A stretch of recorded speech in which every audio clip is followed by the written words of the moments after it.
You think you're not slaves, but you are.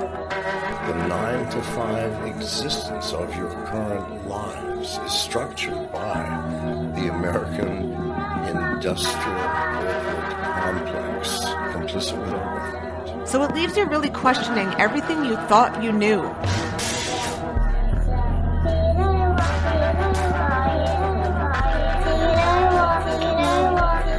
And this sense of separation, this sense of isolation is the thing that is within you and me. It makes us feel alien to everything else that's outside of us. So that is why as you sit there within your body and you look out through your eyeballs and you listen through your ears and you look around you, everything else is not you. And you don't fit. You're listening to Up is Down with Dean Reiner.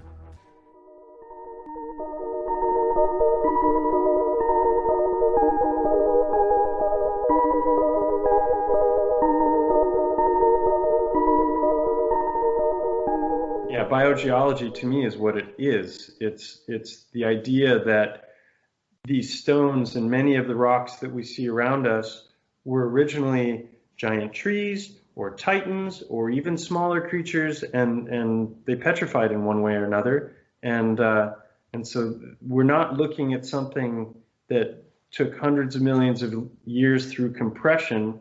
We're looking at something that was recently biology, and now it's geology.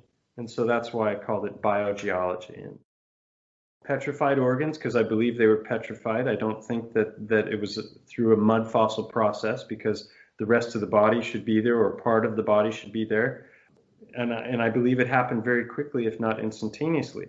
Expertitis. Are you suffering from expertitis? Do you find yourself casting judgment on subjects you've never investigated? Do you know increasingly more and more about less and less? Then try Paradigm Breaker today. Side effects may include perceiving the world with new eyes, increased humility, and a sudden willingness to consider possibilities that most would never dream of. For the sake of argument, let us begin with the far-fetched premise that the mountain Montgo really was once a gigantic creature, and that many of the stones found in this region are indeed the petrified remains of creatures large and small. I'd like to make it clear, I'm neither a geologist, paleontologist, or biologist, nor do I consider myself an expert on any of these topics. I'm simply a curious person who's been willing to consider ideas that many would find absurd, and in so doing, I've begun to recognize patterns in geology which challenge important aspects of the mainstream geological paradigm. Experts in these fields will likely consider me a victim of an overactive imagination, recognizing patterns where none exist, and a textbook example of the Dunning-Kruger effect, someone who knows just enough about a subject to get himself into trouble. While that may be true, I'd ask you to consider just how many times throughout history our understanding of the physical world has undergone major revisions. It's easy to dismiss ideas that seem ridiculous with a wave of a hand. It's an entirely different thing to allow ourselves to examine the objective world without preconceived notions. Yeah, that's weird. Welcome back to another episode 94 of the Up is Down podcast with me, your host, your neighbor, your friend, your shadow, Dean Reiner, the Wolfman in the Night, coming at you from the chalet, the beautiful northwest forested hillsides where the crows are doing battle with the hawks. It's pretty awesome. Man, so that intro, that's just a little bit of a taste of the conversation I had with a really, really cool guy named Mike Wilkerson, who has a YouTube channel called Stellium7. And we're talking about titans. We're talking about petrification and the possibility that a lot, if not all, of the rocks, mountains, hillsides are remnant artifacts, petrified bones and fragments of petrified organs of fallen creatures from, who knows, maybe not that long ago. That's all to say that this was a podcast episode that I didn't think I was going to get a chance to do. I just shot an email out to this guy, and he answered, and he agreed to come on and talk about his discovery. Mike lives in Spain, and he lives near this mountain. And I came across this whole idea on Twitter. Honestly, I saw a picture of an island off of the coast of somewhere near Hawaii, and it looked like an elephant. And then there was, in the thread, there was information about these other mountains and these other formations. And we've all seen that kind of stuff where there's, what looks like something, but it's probably just something else. I started looking into Mike's YouTube channel, and for about a week, I could not stop watching the videos. He only has about a dozen videos, and they're not super duper long. So all this to say is the conversation you're about to hear in this podcast is just two guys talking about something. What you really have to do, if you want to understand, if you like the way that this conversation goes and the ideas are compelling and you want to see for yourself, you really, really have to watch Mike's videos. It's Stellium7, Stellium, 7. And there you'll find his discoveries, his packages of information, his documentary he put together about the mountain that he lives near and how he's pretty damn sure it's not necessarily just a mountain, but the petrified skeletal remains of a titanic elephant.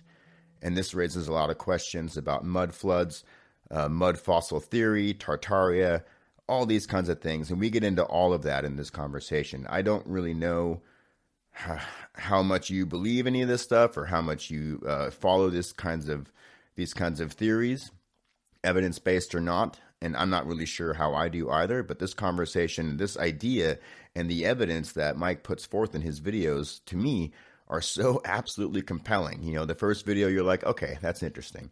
Second video, you're like, there's something there. And by the third video, you're pretty much convinced that what's going on is what he says is going on. It's really interesting. He approaches it extremely skeptically, objectively, and he sets out in these videos to basically debunk his own thinking. And he ends up coming across very, very professional, and he blows his own mind, and he blew my mind. And so we talked about this for quite some time. We actually had about a 4-hour-long conversation. Don't worry, this is not going to be another 4-hour, 5-hour podcast cut into two pieces. It's going to be one very long, very meaty conversation. Before we get too far into it, though, I do want to give a shout out to my buddy Chris Jerome. Congratulations, my friend. You are the executive producer of episode 94 of the Up is Down podcast. Thank you very much for your donation. Thanks for your email. I love hearing from you, man. Man, you're a badass. Thank you so much. And I am, much to my chagrin, there is not an associative executive producer for this episode. Not yet. Perhaps next time. But anyway, we're going to get into that, man. This conversation with Mike, we did it on Skype. And I really encourage you to check out his videos to understand what exactly we're talking about. I didn't want to do a video podcast because A, I don't have a YouTube channel, nor will I ever. And B, it's nice to be away from the visuals so that we can just focus on conversation. But we talk about titans, titanic remains, petrification, instant petrification, long-term petrification versus fossilization. We talk about geology, actually as biogeology, biology being repurposed as geology to fit another narrative of the paradigm of Big Bang and the improbability of life on Earth. We discuss the origins and the power of crystals, crystallization, and what those things really are, where they really came from, and how they're being used with the intelligence that lies within stone. It's very, very incredible stuff. We discuss mud flood, fossil theory, mud fossil theory, pyroclastic, electroclastic cataclysms that could have resulted in this instant petrification of these titanic beings, not just beings, but plants, trees, insects. I mean, all life. It's really, really crazy. And then what we didn't get to so much, we touched on it a little bit toward the end, is the biology of the human heart, rather than being a simple little pump that supposedly supplies blood and oxygen to 60,000 miles of blood vessels throughout the human body, but rather the heart is actually being provably, it's actually a toroid. It is a rope. It is a knot that works in a toroidal function, just like every other quality, every other life form on Earth and in the heavens. It's an amazingly fun conversation, and I found the content and the information so captivating.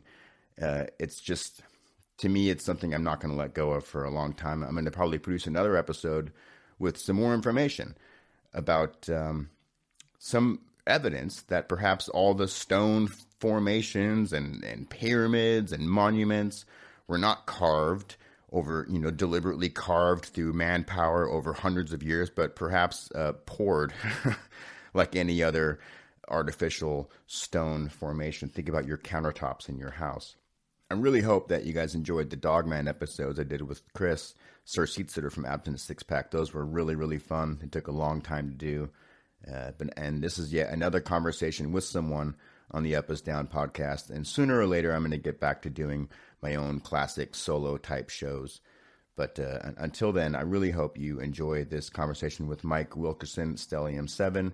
And I really encourage you to check out the links in the show notes for his YouTube channel and some other videos that correspond and back up what he says here.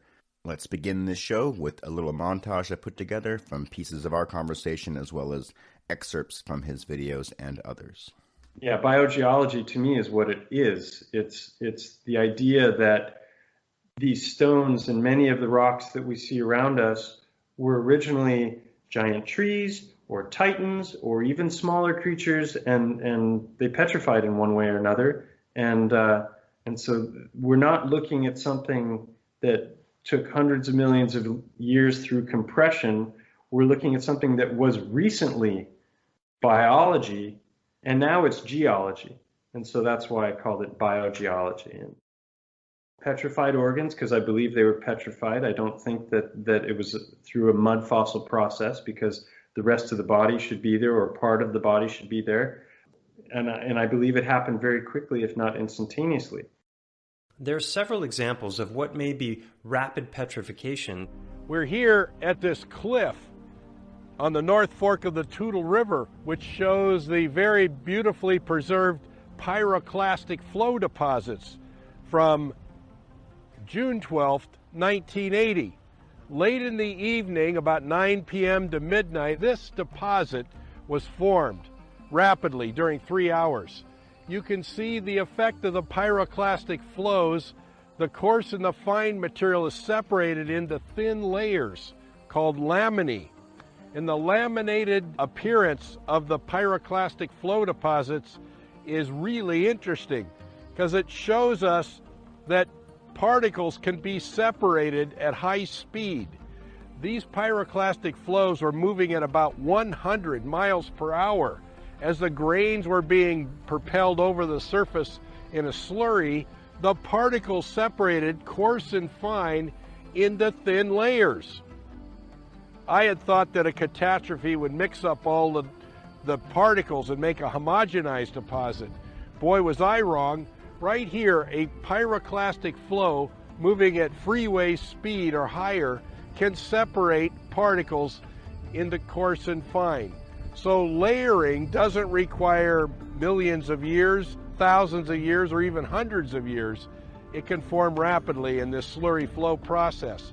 For the sake of argument, let us begin with the far-fetched premise that the mountain Montgo really was once a gigantic creature, and that many of the stones found in this region are indeed the petrified remains of creatures large and small.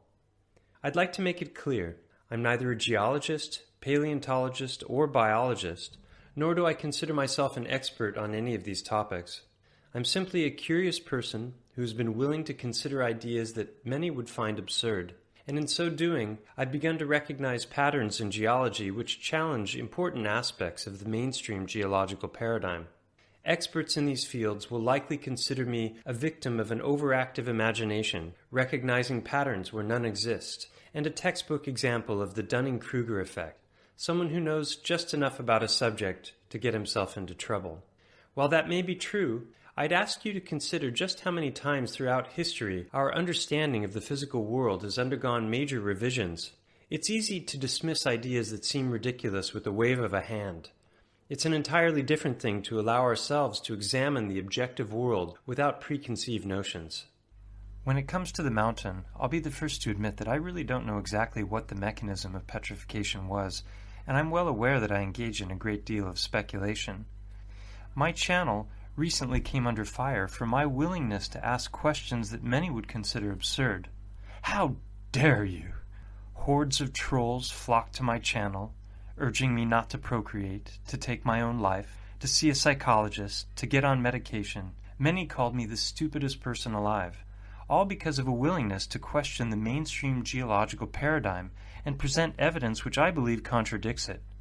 So let's get into it. I have So all the time. I have all the time. that's an irony, really, is that, I just want to spend more time in nature, and I'd love to grow a garden and everything, but I also feel like I'm here to fulfill a purpose, and to share with people, and to tell stories, and this was a whole side thing for me. I had a whole bunch of other creative projects in the work before this came along, and it's put everything else on hold. Yeah, it seems like it just kind of like you literally hiked into and stumbled into this incredible discovery that then sort of it's plural, just sort of spiraled out from there. Yeah, it took on a life of its own, definitely, and it's been incredibly well received in the alternative media communities. There's always drama and people who refuse to look at stuff and judge it, based on their preconceptions.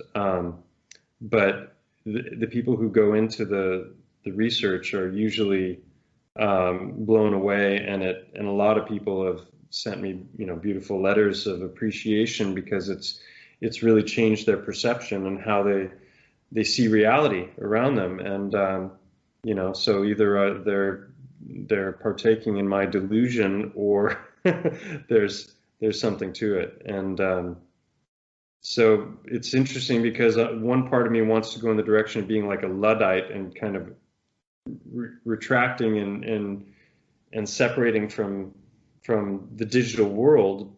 But almost my entire life, except for my work life, is spent on the digital world and communicating with people, and creating videos and doing all these things. So at some point, I'm going to have to reach a point where I can start to move more in that direction.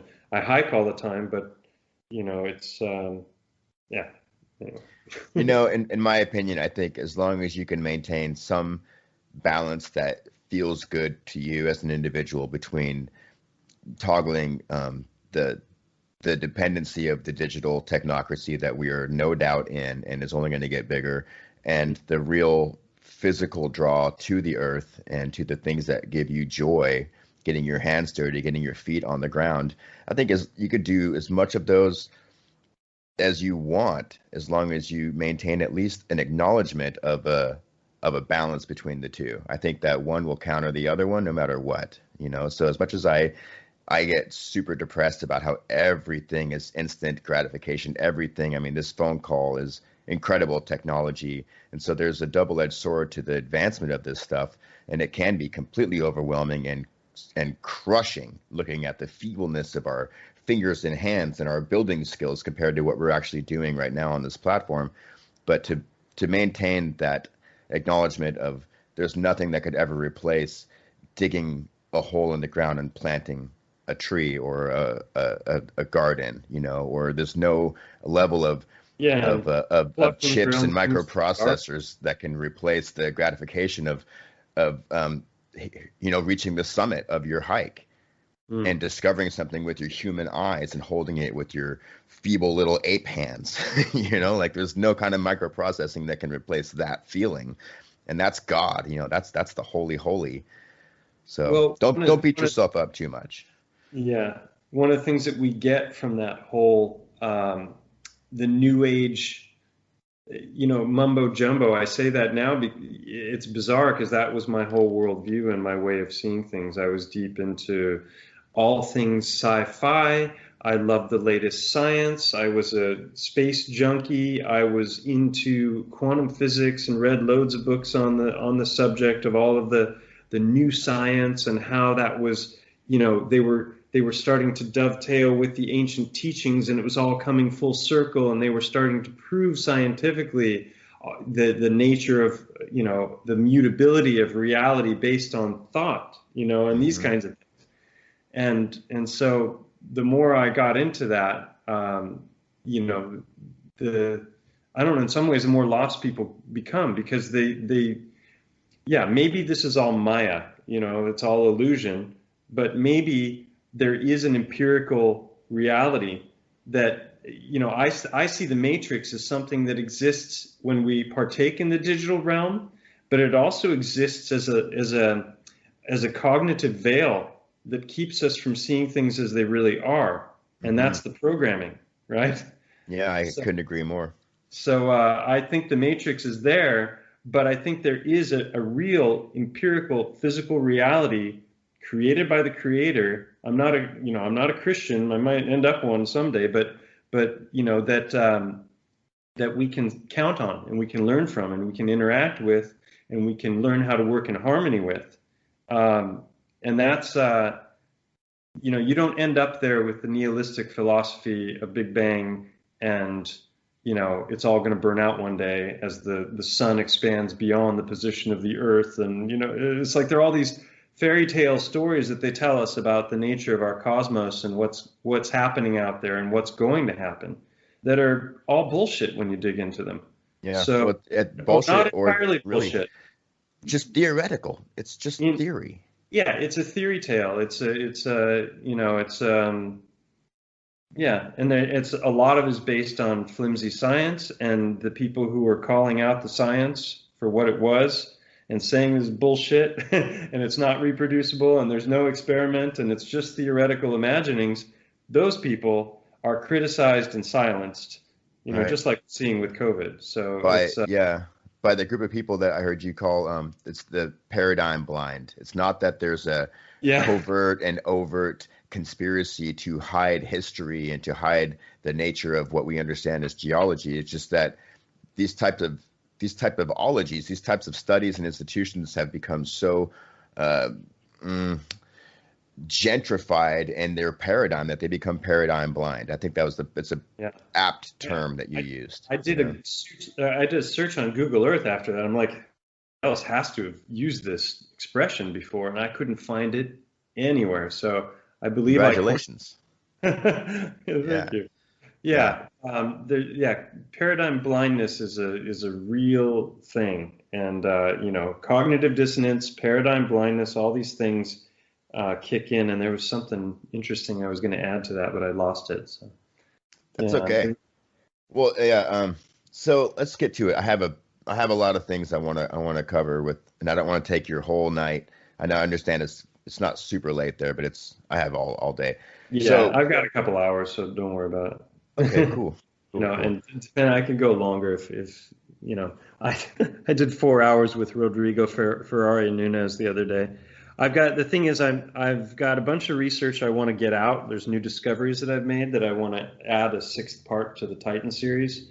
I've got about half a dozen interviews that I'm going to do over the next couple weeks, and then I'm going to disappear for a few months because I've got to finish a book that I've been working on for 20 plus years, and it's basically done. It's been to the editor. It's come back.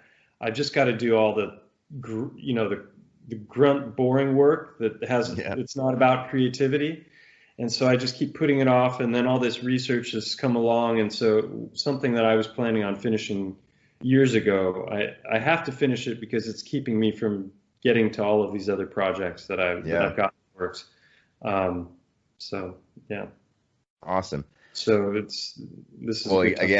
I'm super grateful for your time. This has been, I did not think I was going to get any response from you. I just shot it out there in the universe because I found your videos after, I was on Twitter one day, and because as much as that, Twitter is a raging torrent of flaming garbage, it is a great lens into our world, and I have all kinds of things that I discover there. And I was looking at this amazing image of what looks like an island out in the middle of the sea, and it looks like a collapsed elephant.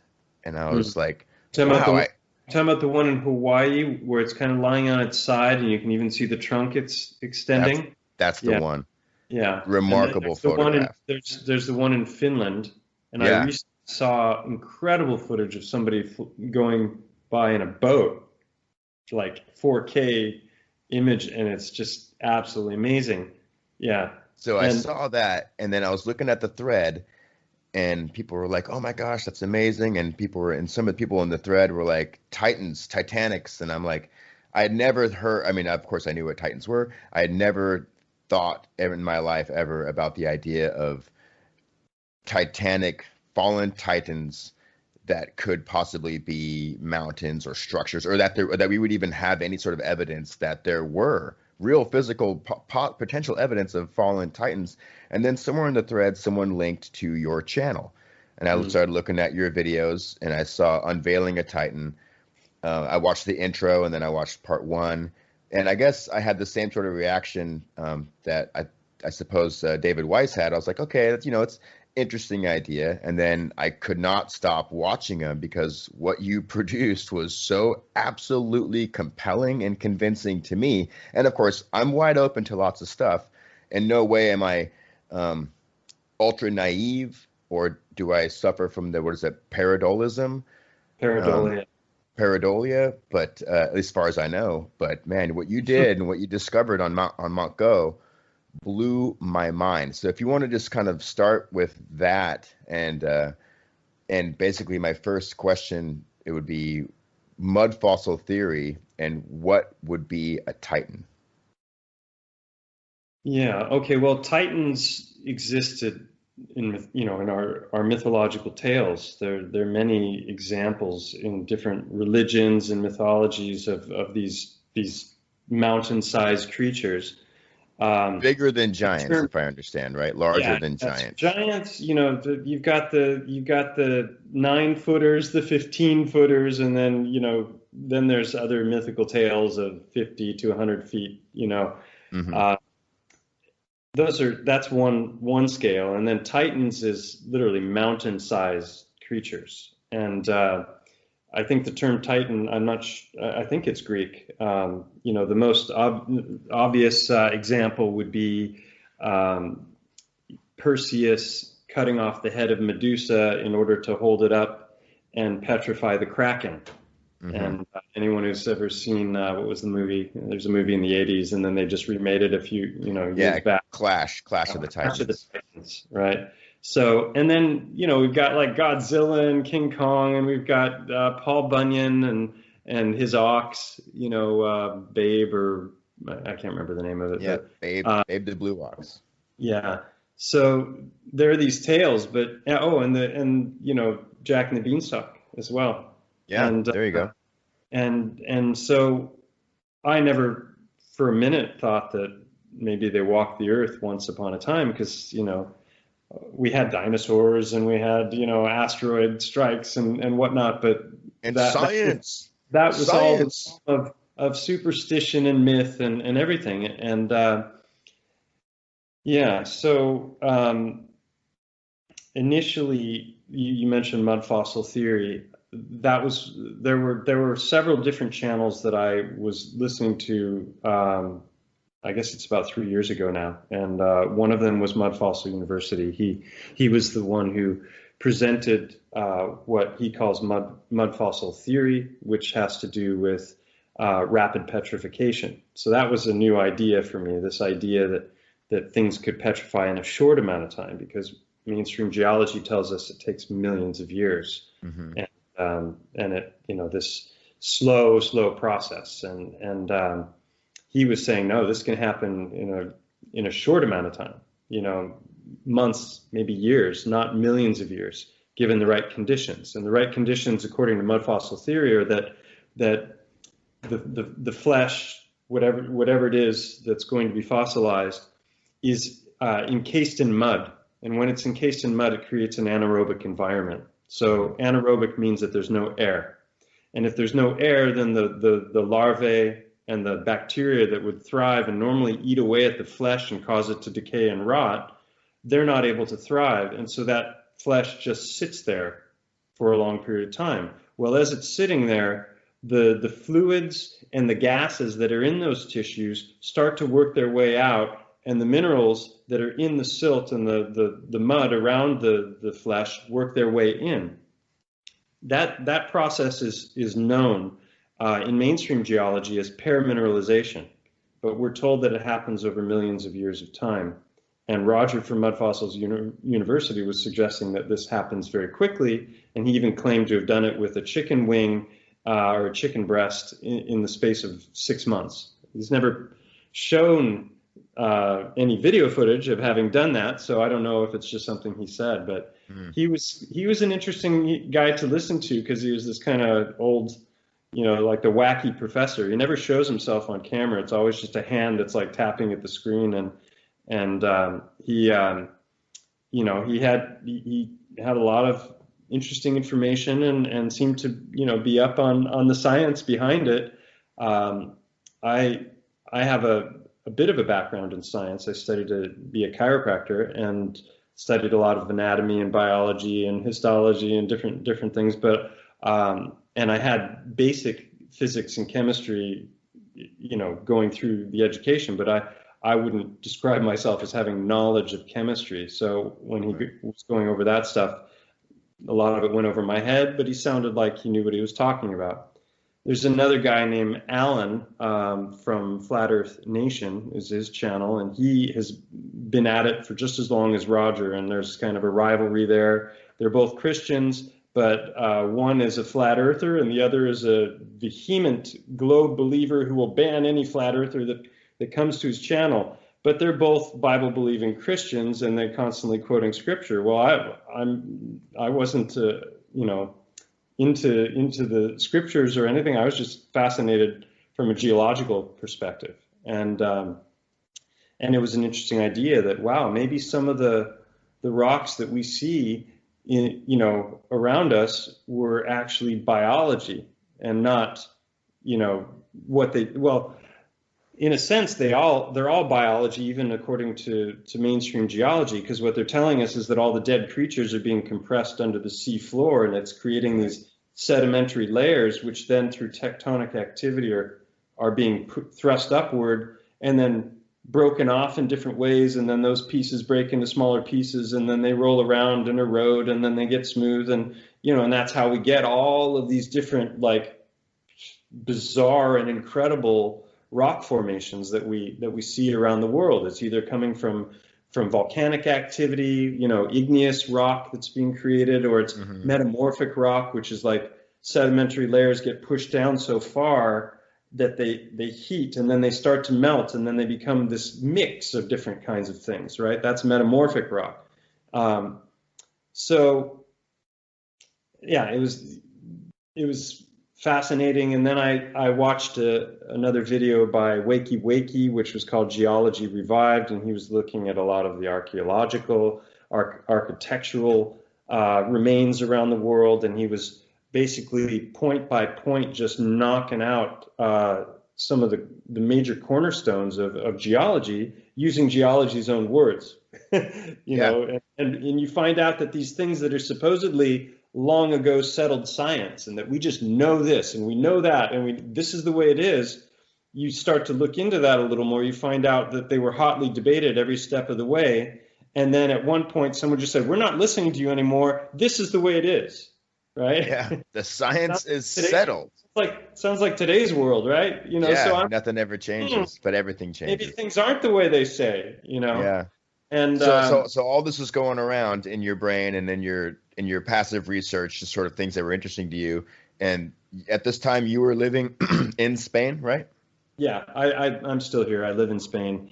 And so the next puzzle bit was another channel that was covering the mud fossil topic, but he was covering it in relationship to Titans, because Roger is also, even though he's a very much anti-flat earther, like every third video he does is about this 900-mile long dragon in the Sahara Desert that is eating an even bigger fish. And he talks about mythology. He talks about Plato wrote about this great battle between the Leviathan and the Behemoth, right? Yeah. And actually described where this battle took place, which is exactly where this finding that he's looked at on Google Earth and done loads and loads of videos about it. And when I first saw that, I was like, okay, this is way too far-fetched, but I listened to it because the other stuff was interesting. So I decided to, give every idea its day in the sun rather than to just prejudge things. Sure. And he had a lot of interesting things to say. And I was like, okay, well, maybe Titans too, maybe giant dragons. I mean, why not? Just about everything else seems to be a lie when you dig into it. So So then this other channel, Jay Dreamers, did a video called Petrified Titans, and he was covering all of this. Yeah, I And watched that video. He's this pretty young good. guy from Colorado who's super energetic, and he's fun to listen to, and he's, it's more geared to a younger crowd, but he had a lot of interesting things to say, and more importantly, he had a lot of really interesting footage, and he showed these, you were describing this island in Hawaii that looks exactly like an elephant. There's another one in Iceland that, like everything, the head, the eye, the skin, everything. And not just animals, but also what would appear to be titanic petrified mushrooms and examples of botany and vegetation, which was absolutely mind-blowing. Once you start to see that it's not just giant titanic Book of Enoch type of creatures or entities, but also just basic biology, mushrooms, plants, trees. Well, even mainstream science talks about, mega flora and fauna. Yeah. So we have the stories of the dinosaurs, and I think that the stories of the dinosaurs, when you dig into dinosaurs, that's another rabbit hole to go down, and you find out that there's a lot of funny business there. And I think now my conclusion is that the dinosaurs are they serve a number of different purposes. First of all the giants' bones, which the Smithsonian has been squirreling away for decades, according to many people. Yeah. What a great way to hide all of these finds. Like, oh, they find a massive skeleton with bones that are way too big, oh, it's a dinosaur, when in reality, maybe it was a humanoid or some other giant creature. Mm-hmm. So the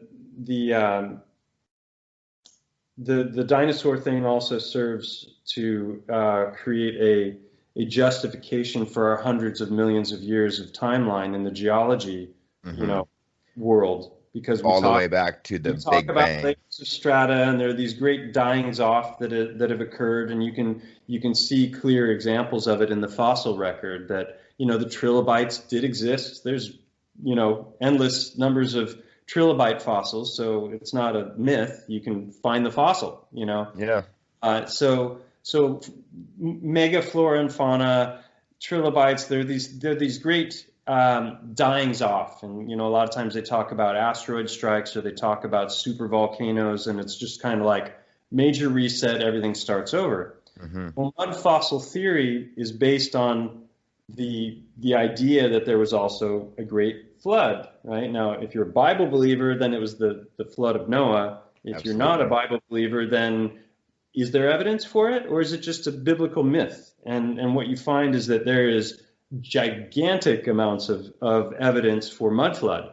And maybe it wasn't one mud flood that swept over the whole world. Maybe it's happened in different places. But we know that there are mud volcanoes. We know that when you start to look at the remains of the cities all over the world, there's like all kinds of buildings that have 1 and 2 floors that are below the ground.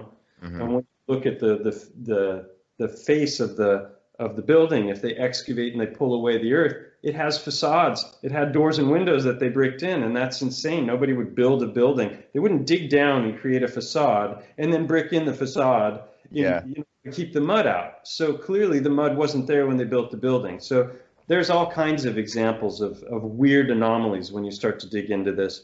Star forts by the thousands. One of my best friends is one of the premier star fort mappers in the world. He is the guy. 13th Monkey is his handle, and he's mapped out 10,000 plus. So they don't tell us about these, because if they didn't, people started to wise up to the fact that cities around the world, are built on these star citadels. The star fort was there first, and then the city inside, and then cathedrals and everything. There's a lot of, now I've got a lot of threads going in different directions. Let's try and bring it back. Mud flood, which lends itself to the Tartaria and new chronology and things like that. A whole bunch of different avenues of alternative research right now. And the interesting thing about it is it's not just a bunch of armchair researchers there that are sitting back and coming up with a bunch of crazy ideas that contradict mainstream whatever. You know, it's not that. It's far deeper than that, because a lot of these people are doing footage on the ground. They're going, you know, they're going into old texts, and things that we thought were myths may not actually be myths. Mm-hmm. So it might be the other way around, that history is a set of lies agreed upon. It's his story, and our mythologies and our religions are telling the truth, but it's all done in allegory and metaphor, and there's all kinds of obfuscation that's occurred so that we don't exactly know what's going on. And then we're fed, you know, cosmological stories that are not necessarily based on truth either. So, you know, I think dinosaurs is one of those. And I think that titans existed and that serpents existed, so that, you know, maybe what we think of as dinosaurs were actually dragons. I think there's some compelling evidence for that. So anyway, Jay Dreamers had some great footage, and I watched it, and that was when the penny dropped. After I'd seen all those other things and watched a little bit of this and a little bit of that, I started thinking about this town that I live in Spain, because there's this beautiful mountain named Montgo, Montgo, Montgo, and it is known affectionately as the elephant, because from the side it looks exactly like an elephant. It's got the head, it's got the eye in the right place. It looks like it had an ear at one time, which has been removed, and now there's a quarter moon shaped reddish area where the rock is not, you know, the outer layer of the rock was removed. There's cutouts for the neck on both sides. There's a deep crevice between the legs, a deep, you know, narrow canyon. And so when I started to explore this on Google Earth, it totally blew my mind, because we talked about pareidolia earlier, and pareidolia is when you look at something and you like a cloud, for example, and you see a face or an animal in the cloud, or whatever you want to look at. A lot of people are looking at mountains, and they're taking pictures of mountains from a particular angle, and they're saying, look, it's the face of a titan, or it's a woman, or it's a this, or it's a that, and they're making these claims with absolute certainty, and they've done zero groundwork. They've got no other angles of the mountain, and oftentimes when you look at things from another angle, it looks like something completely different. So that's pareidolia, when you have a pattern recognition for a pattern that isn't real. And Montgo was not that. I could see that already in the very beginning of my research. One, because I'd hiked the thing a ton, so I knew the mountain really, really well. I was hiking it for 7 years before I ever got on this subject and started doing these videos. And the other thing was that with Google Earth and the ability to tilt and look at things in 3D and rotate around and see all the different angles, there were, on that first look, I think I found 10 or 12 different anatomical features.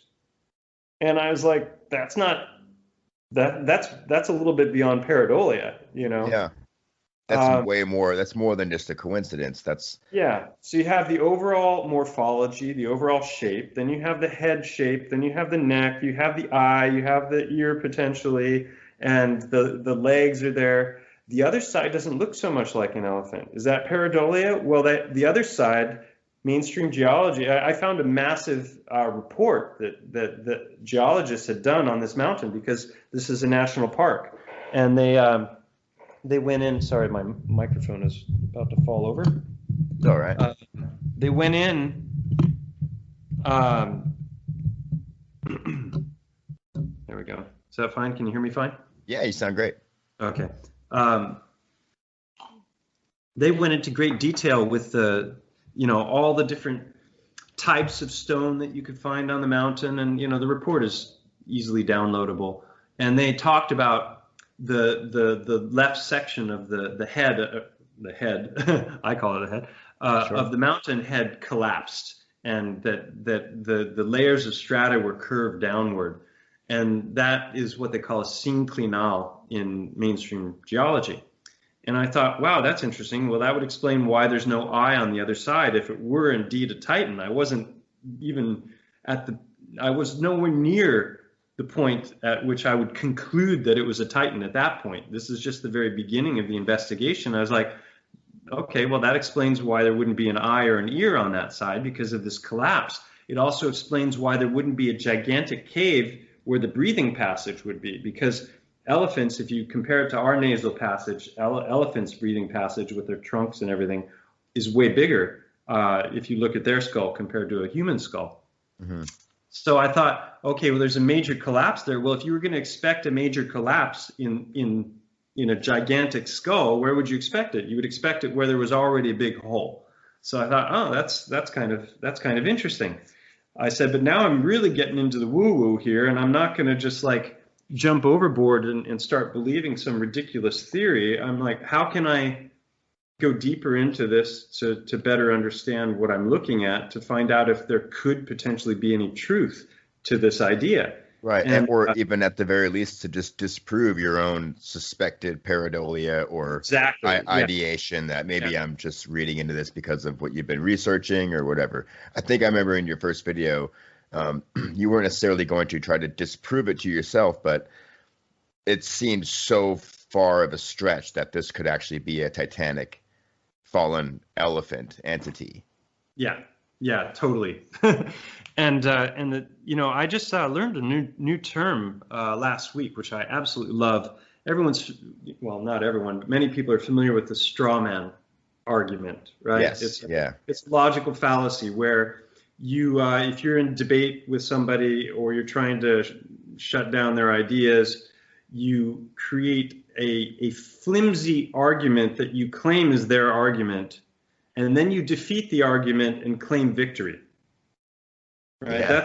That's straw manning people, and that happens all the time in so many different ways. When you have somebody who is coming up with ideas that are bucking the system in any way, what you find is they'll be mocked, they'll be straw manned, and then if their ideas start to gain any momentum and following, they'll be deplatformed, right? Mm-hmm.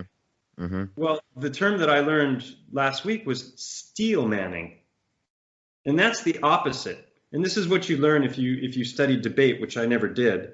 But it's the idea that you don't just try and poke holes in a weak argument. You try and figure out what is your opponent's absolute strongest argument. You try and put yourself in their shoes and think like they would think, and even defend their side of things. Right? Play devil's advocate and actually try to, defend their argument. And if you're able to do that and then after you've done that, then you defeat their argument, that's called steel manning. And that is being intellectually honest. And so most of the critics that have come to my channel and seen my videos, they're straw manning my arguments. They're misrepresenting what I'm saying. They're not looking at the research. They're not looking at the evidence that I've presented, the photographic or the video evidence, and they're just dismissing it with a hand wave, claiming it's ludicrous and misrepresenting what I'm saying. So, that happens to anyone who goes against the mainstream narrative on anything. Mm-hmm. So I expected that from the beginning, and I talked about it from the very first video, and I talked about pareidolia, and people in the comment threads were like, oh, he talks about pareidolia, but he doesn't see how it applies to him, And I was like, of course I do. That's why I presented a list of, at that point, I think it was up to like 35 or 40 different coincidences.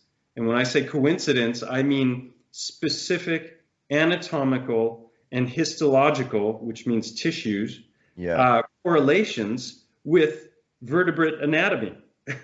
So what, and now that number's up to 56, and I present the list and people can go through it. And I presented it in that first video.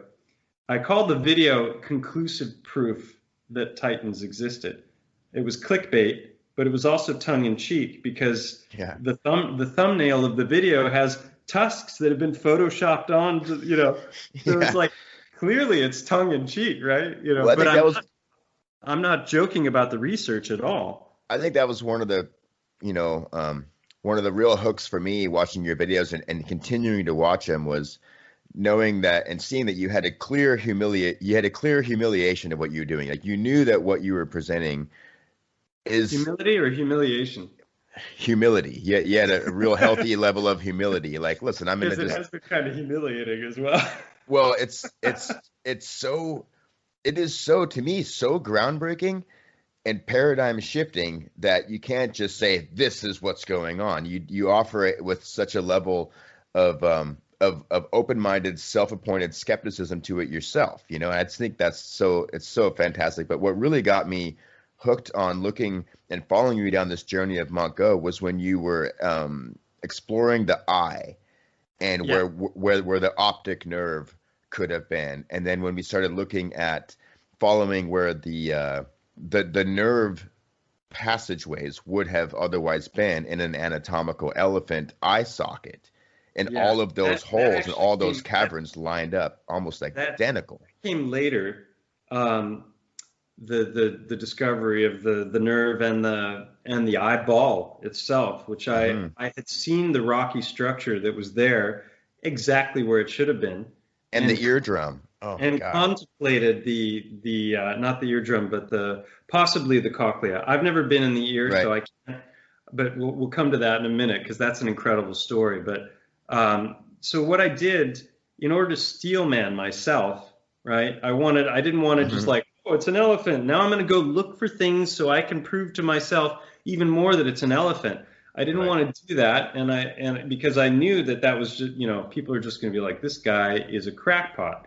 And in fact, surprisingly enough, there are a lot of people that are even flat earthers who have just refused to look at my stuff because it's so ridiculous in their mind.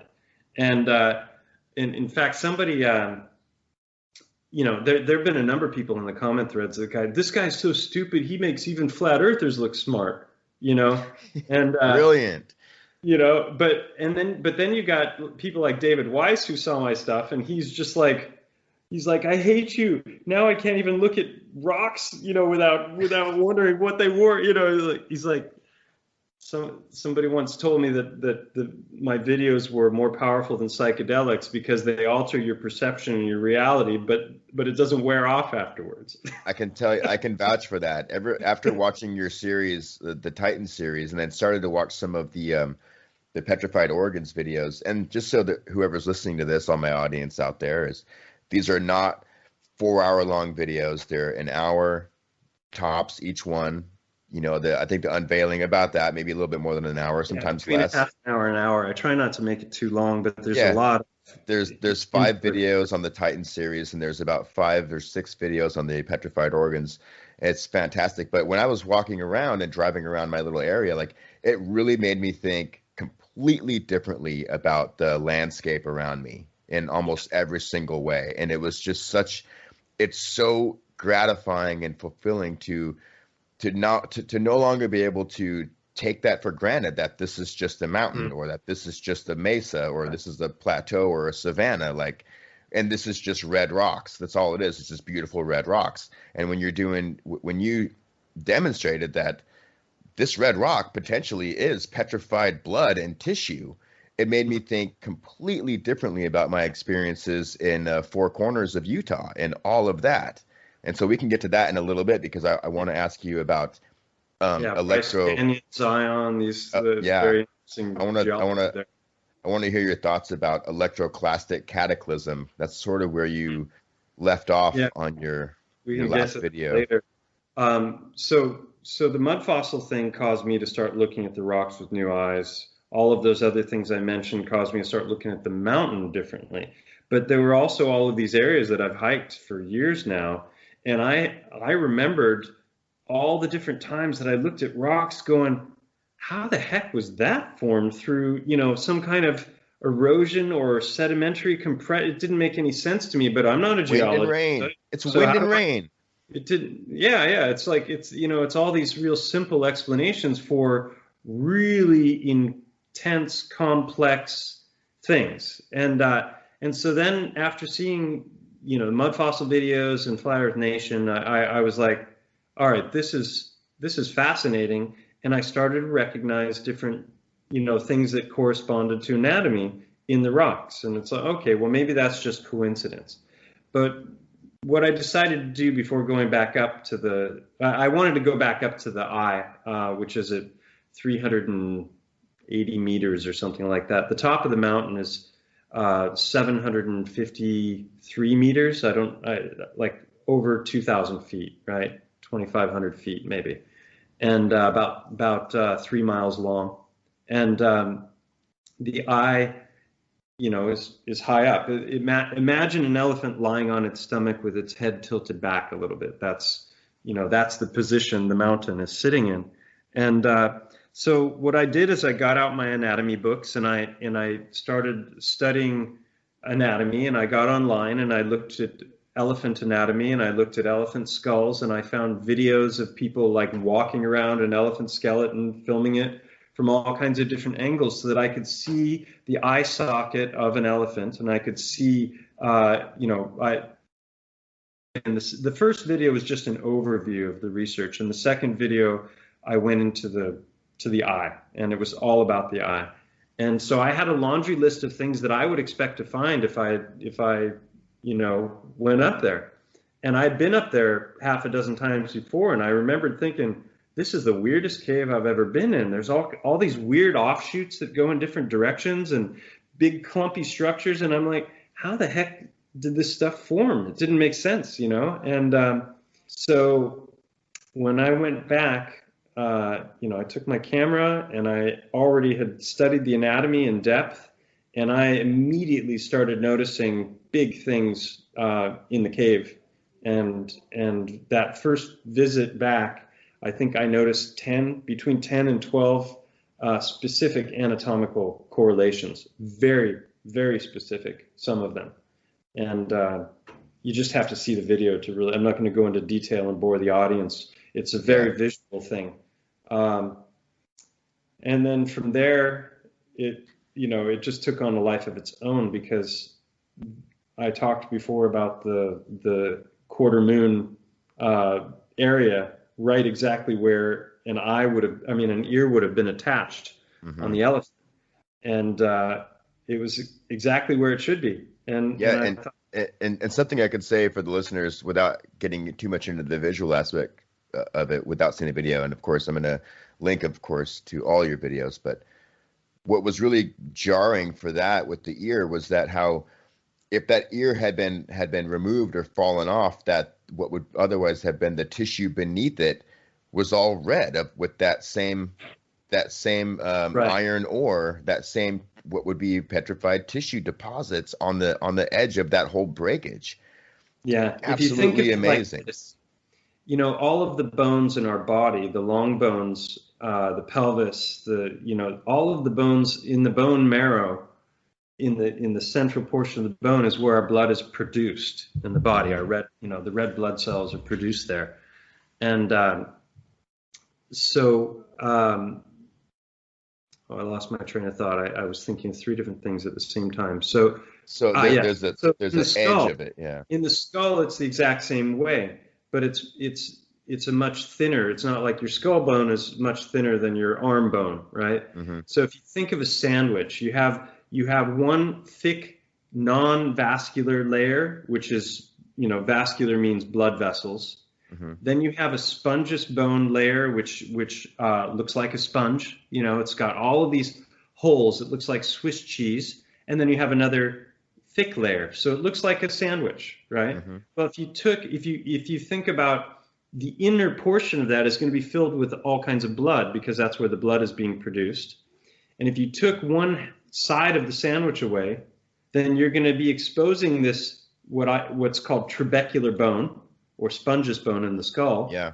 And that is going to look like Swiss cheese, and it's going to be filled with blood, and it's going to be red, because the redness comes from the iron that's in the blood. Yeah. And so all of the areas on the mountain where the outer layer of limestone has broken or fallen away, it reveals a reddish interior. And all of the earth all around the mountain is this rich red earth that's filled with chunks of iron ore. Yeah.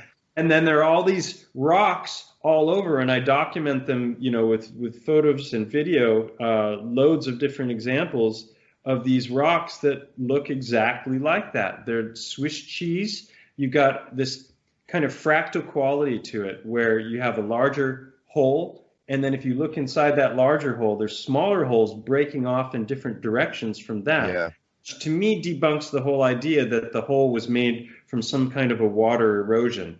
There's no way that water could flow through, create this smooth passage, and then it's just going to go off to the sides. Yeah, an extreme angularity, so fractaled, and the sheer amount of photographs and video you have of this type of rock formation and these different varying degrees of it compared to what we know about bone anatomy and bone decomposition is absolutely staggering. So this conversation is what it is audibly, but man, you have to really watch these videos because the stuff you present is extremely visually oriented, and once you see it, you can't unsee it because it's the only thing that makes sense about this type of strata and this type of rock formation.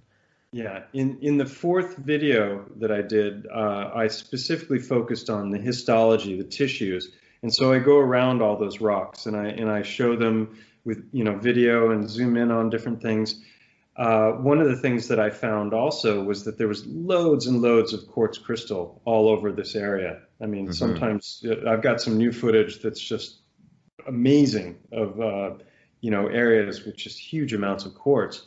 And so if you look at blood composition, you've got the red blood cells, which have the hemoglobin, which is where the iron is, so that the oxygen can bind to the iron. But then you have blood plasma, which is this like clear yellowy fluid that the red blood cells are floating around in.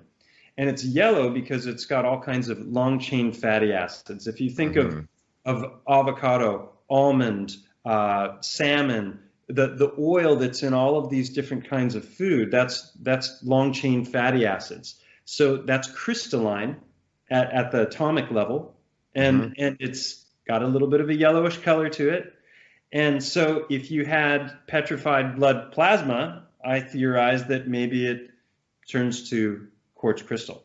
And so I've got a lot of examples of these rocks that have red earth coming out of the channels, iron ore caked on and all around and inside the channels as well, and the quartz crystal and this yellow quality to it. And so I show that, I compare it to what we know of blood. If you take all of the liquid out of the blood plasma, what you have is crystal.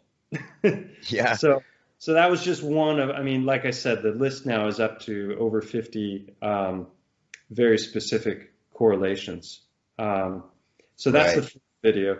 And then the third video, back to the ear, that was the biggest mind blow of all for me, because I theorized that the ear was there and that there was probably a channel somewhere, and I didn't have harnesses or rock climbing gear, but I went up just to do a little reconnaissance to see if I could spot anything in that area, because I didn't know of any kind of a cave up there, but I figured there might be one. And so I started looking on Google Earth, and I found there's a little canyon that goes up, and I could probably access that area from there because it's very steep up there. And it's basically at almost 400 meters from sea level, the ear level. And so when I was looking online to try and figure out the name of the canyon, I found the name, but then I found with the same name, it was called, the canyon was called Barranc, like Barranca, Barranc del Migdia, which means of midday. And it's because the sun hits this particular spot right at midday. And then when I was looking at that, down a few links below, I saw the text Cova del Migdia, which means cave, and I was like, wait a minute, cave of midday? There's a cave up there that I'd never heard about, and so I started looking on these websites, and this is when I felt like I was in the Twilight Zone, because not only was there a cave there, but it turns out that this cave was the most thoroughly excavated cave in all of Europe. And they brought in a team of archaeologists that went in there. They had to use harnesses, and they went in. They filmed everything. They did 3D filming of the interior of the cave. I've got like 3D fly-throughs of the cave. Like even if I'd gone up there myself, I could never get the kind of footage that they got. And so they did a 3D mapping of the whole internal structure of this cave, which branches off in interesting directions if you know your anatomy. And so I studied their footage with a fine-tooth comb, and I went through every little bit, and I found another 10 different specific correlations with the ear. So that was utterly mind-blowing, and that's the third of the Titan videos. And it's gone beyond mind-boggling. It's now at the level of bog-mindling, you know? Yeah. Yeah, it's incredible stuff. I want to put a pin in the vitrified tissue, vitrified brains, and crystals, because I really want to get back to that, because I've had my own ideas about what crystals are and all the different types of rocks, and then having watched your petrified organs, how and why, I think it was, or maybe it was your very last most recent video of what could, very well could be gallstones or kidney stones or different petrified organs besides just the heart. Your heart research is astounding in its own. But it was in video 5, I believe it was, the very last Titan video, where you encountered what looked like Google Earth was censoring what you could see on Montgo. Is that true? Was it 5 or 4? Yeah, it's totally. So I went up. The video 5 is about the eyeball of Montgo, and when I was up there with some friends, we did some spelunking, because there's a big cave.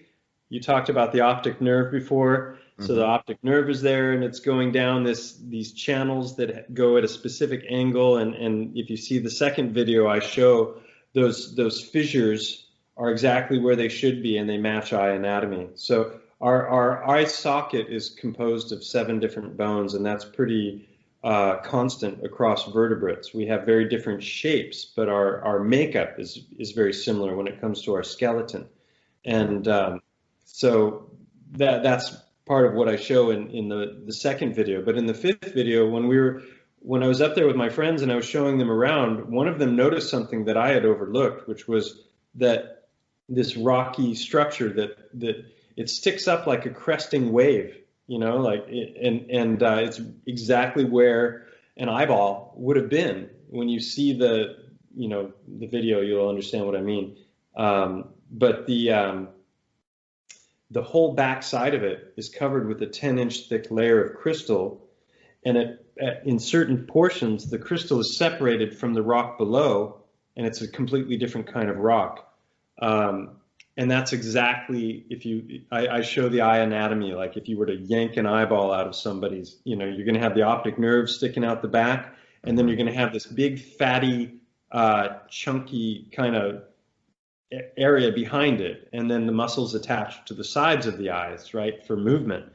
So all of that's there, including the blood vessels going into the back of it. It's just you have to see the footage to know what I'm talking about. But so anyway, that was a huge discovery. But I was doing an interview after I had done the 4th video. I was doing an interview with an anthropologist who was really curious about my work, and I went on live to try and show him what I'd done a couple hundred times on my own while I was doing all the research and creating the videos, which was just going in on Google Earth and zooming around in 3D. And when I went to show him, we both were quite surprised to find out that both the eye and this quarter moon ear section that I've talked about a couple times now had been painted out, and you could tell it was like haphazardly done by hand.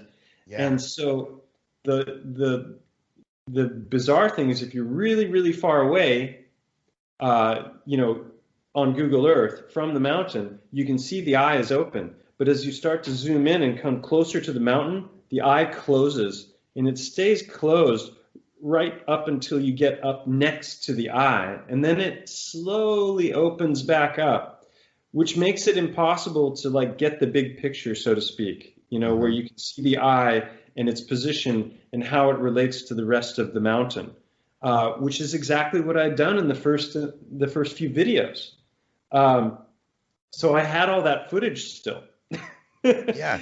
Because I had made the video. So I just did a before and after comparison. And, you know, it's pretty, I mean, someone at Google could come up with some kind of an excuse and say, oh, it's some, you know, rendering error or whatever. But isn't it a coincidence that it just happens to be those two areas that I did videos on, and none of the rest of the mountain has had that done, and none of the mountains in the region have had that. So that was and it wasn't there before. It wasn't there before. You didn't have that problem using Google Earth before, up until this one point when you'd been producing videos and just. So that happened live. It's kind of funny. So yeah, that was incredible.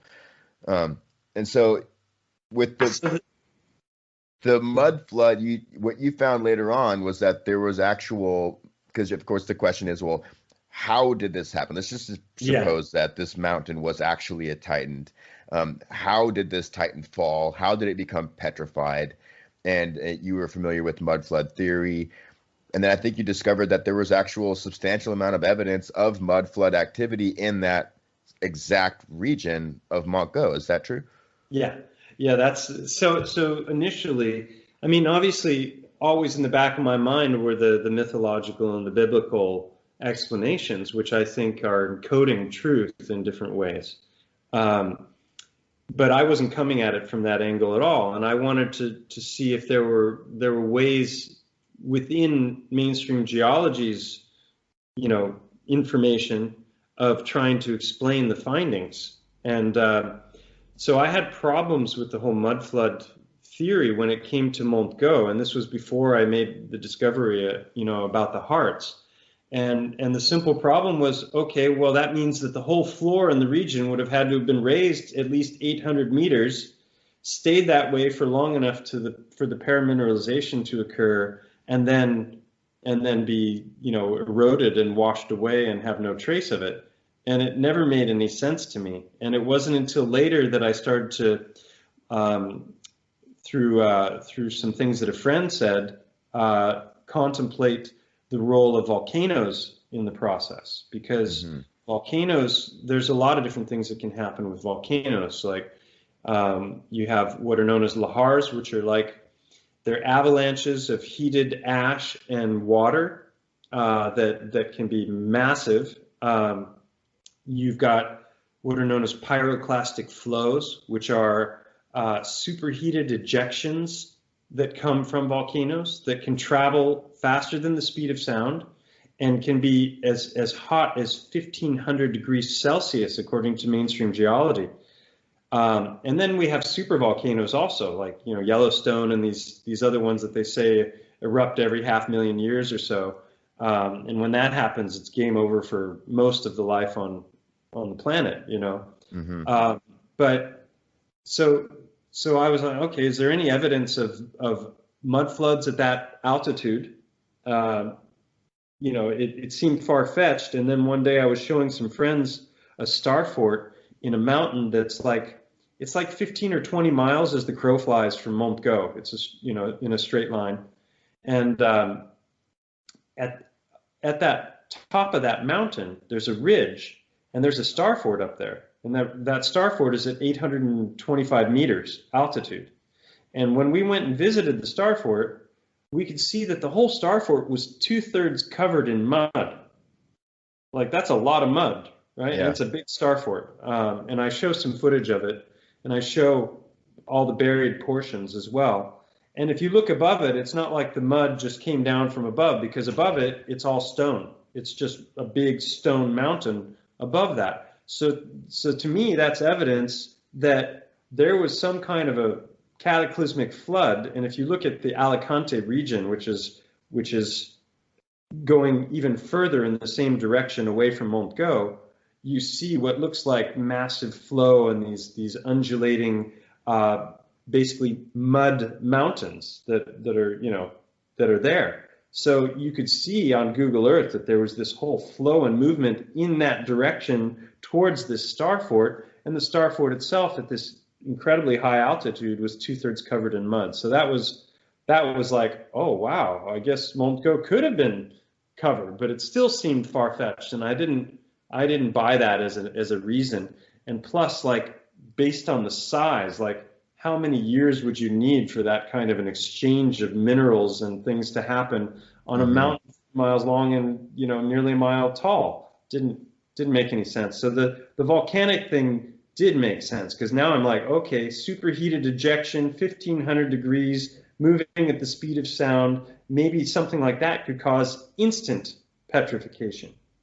So I was toying with those theories, and then you mentioned plasma apocalypse, because we can come to that later, because I think that something along those lines is the most plausible, and there's a lot of evidence to suggest that such events have occurred. Pyroclastic cataclysms.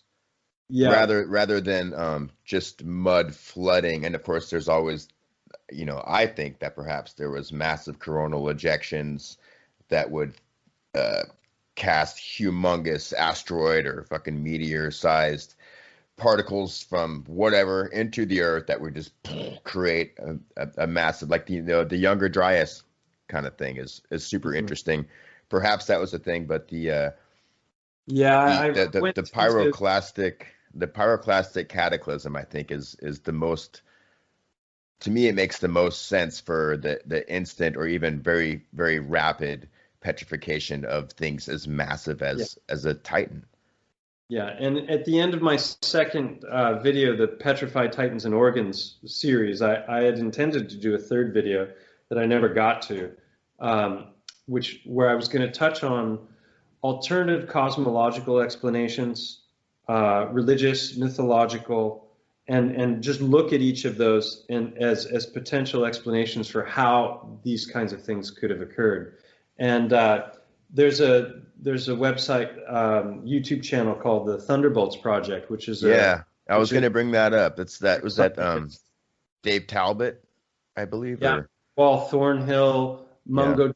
There's several real serious guys that know a lot, and they argue for a cosmological model that's not, we're not. It's an electric universe theory that all of the phenomenon that we're seeing, that NASA is looking at in the sky and we're observing with the telescopes and all these things, that these are actually electrical phenomenon, and that what is out there are not all these suns and planetary bodies as we've been, taught by NASA. So their ideas are interesting, and sometimes it's hard to know, what's right and what isn't, and you got to look into things and pick and choose. But I never got back to that video, talking about these different theories. So I stopped at the volcanic, and then the way the heart thing happened was that I was watching a number of videos from different channels talking about mud fossils, and so often they were 100% certain of what they were talking about. They had a rock there, and they're claiming unequivocally that it's a this or it's a that. And you can see here that here's this, blood vessel, and here's this anatomical feature. But when you look at it, it looked like a rock, and they have studied it inside and out, are perfectly certain. And I was just like, I was thinking about all these rocks on the mountain and on the trabecular bone, all these things we spoke about before. And I was thinking there should be examples of mud fossils that are undeniable, like even somebody who doesn't have anatomical knowledge and hasn't studied the tissues could see it and recognize it for what it was. And so I requested to the universe, to God, to whoever, to provide me with one of these, and I was walking in the river bottom a few days later, and I came across this rock that within, after a minute of picking it up, I realized what it was. And what it was a heart that was about 4 times the size of a human heart, and it had everything. It had the chambers, it had the blood vessels, it had the coronary artery, it had the aorta, it had 2 openings for the pulmonary arteries, it had the bumps in those openings where the papillary muscles were, which are the muscles that contract to open the valves of the heart. Mm-hmm. It was the right shape. It had a white exterior, and everywhere that the white exterior had been rubbed away, it exposed a red interior, which is exactly what happens in hearts. All of the organs are wrapped in fascia, which is a white fatty tissue. Right. And inside it, with the heart, it's muscle. You know, with the liver, it's a different thing. It's not muscle. And with the pancreas, and so, but this was definitely a heart. And I found it, and I just was totally blown away. I brought it back. I pulled out anatomy books. I started looking at it, and within a few hours, I had 15 anatomical correlations in that one rock. So it wasn't like, oh, this is a, you know, I wasn't just pointing at nebulous things and making claims about it. And I sent that to Roger at Mud Fossil University because I thought, oh, he's going to love this. This is better than anything he's ever shown on his channel, you know, and he's been at it for years. He had done 3 DNA tests on different samples, and they had come back positive for humanoid DNA. And, wow. You know, he's got the PDFs for the test results on his webpage. So I thought, okay, well, that's pretty convincing. I suppose you could fake the test, and maybe the lab wasn't, you know, a serious lab or whatever, but it was pretty convincing to me, you know. And so the fact that he had these DNA tests, and I took a lot of what he said at face value because it seemed right. He said a lot of other things since then that I definitely don't agree with, and I think he's a bit of an egomaniac, and he thinks he's right about everything. And I'm always skeptical of people who think they're right about everything all the time. Mm-hmm.